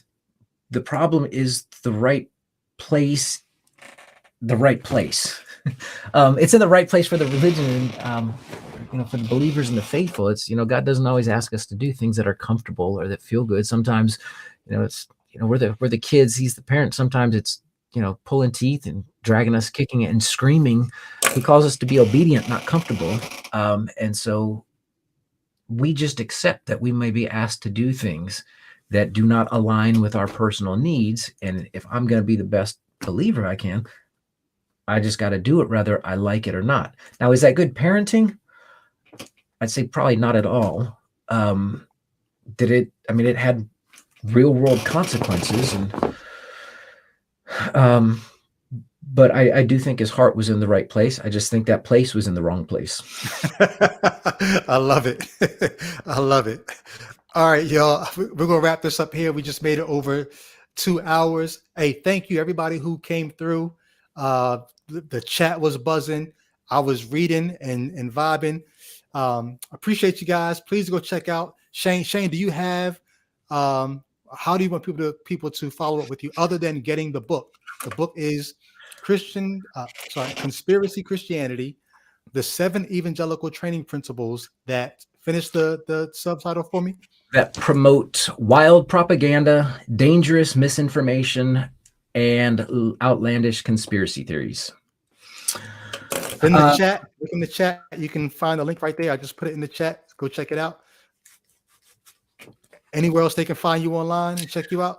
My business website, if somebody ever wanted to contact me, is my name, ShaneAlmgren.com. I'm in the process right now of setting up a Patreon channel, so I will be available there soon with some 20 years of back writings. And so for 20 years, you've just been in your own secret conclave, contemplating all these things, writing about them, never publishing them. Never. I mean, I think I started a blog over on Hub Pages like 13 years ago. There's dozens and dozens of articles, but update the jokes, update the graphics, put them down there, migrate over to Patreon, and then. So I'm sorry if y'all are still sticking around. This is going to be good. You've said this several times. You alluded to it in the last couple of minutes. You keep talking about humor, and you call yourself a humorist. Can you talk about what you mean by that? I think that's the official title for people that dabble in comedy in written form. I mean, I've done out in the real world, but I was in like a sketch comedy group for a bunch of years called Bye Bye Liver, the Nashville drinking play, and then I was part of the Nashville Improv for a while. But the stand up and the stage stuff it's fun, but my jam is writing the jokes and just usually like assembling the pictures to go with it. So I think historically, if you do it on paper instead of a stage, it's a humorist instead of a comedian. Are you on Twitter? I am, but I'm debating whether to get off because I'm not a fan of what Elon is doing with the place right now. Got you. He is on Facebook. They're asking in the chat. He is on Facebook. It's Shane Almgren on Facebook. Anybody who follows my Facebook, he's chimed in a couple times. Yeah, if you guys want to find me somewhere, Facebook is the best place right now because I will keep the Patreon is going to be launching in the next week I guess, and that's the best place to follow me for updates on that. Cool. Well, that's it, guys. No more questions. Shane, thank you so much. I definitely enjoyed your presentation. The book, guys, go check it out and spread the word. It's out there. Give a review. Give a good review on Amazon to help spread the word about this excellent book that helps explain why evangelicals are so susceptible to conspiracy theories. These are people that we have to live with, people that we have to vote with to get the world to go a certain way. It's great to understand these things and hopefully move us forward. Thank you all for coming through. Much love. I'll see you guys online next time. Thank you guys so much. Brady, it's been a pleasure, man. It's a good time. Oh my. We got so many things we got to talk about off camera now. Yeah, we'll do that. All right, we're going to end the broadcast now. We'll see you guys. Much love.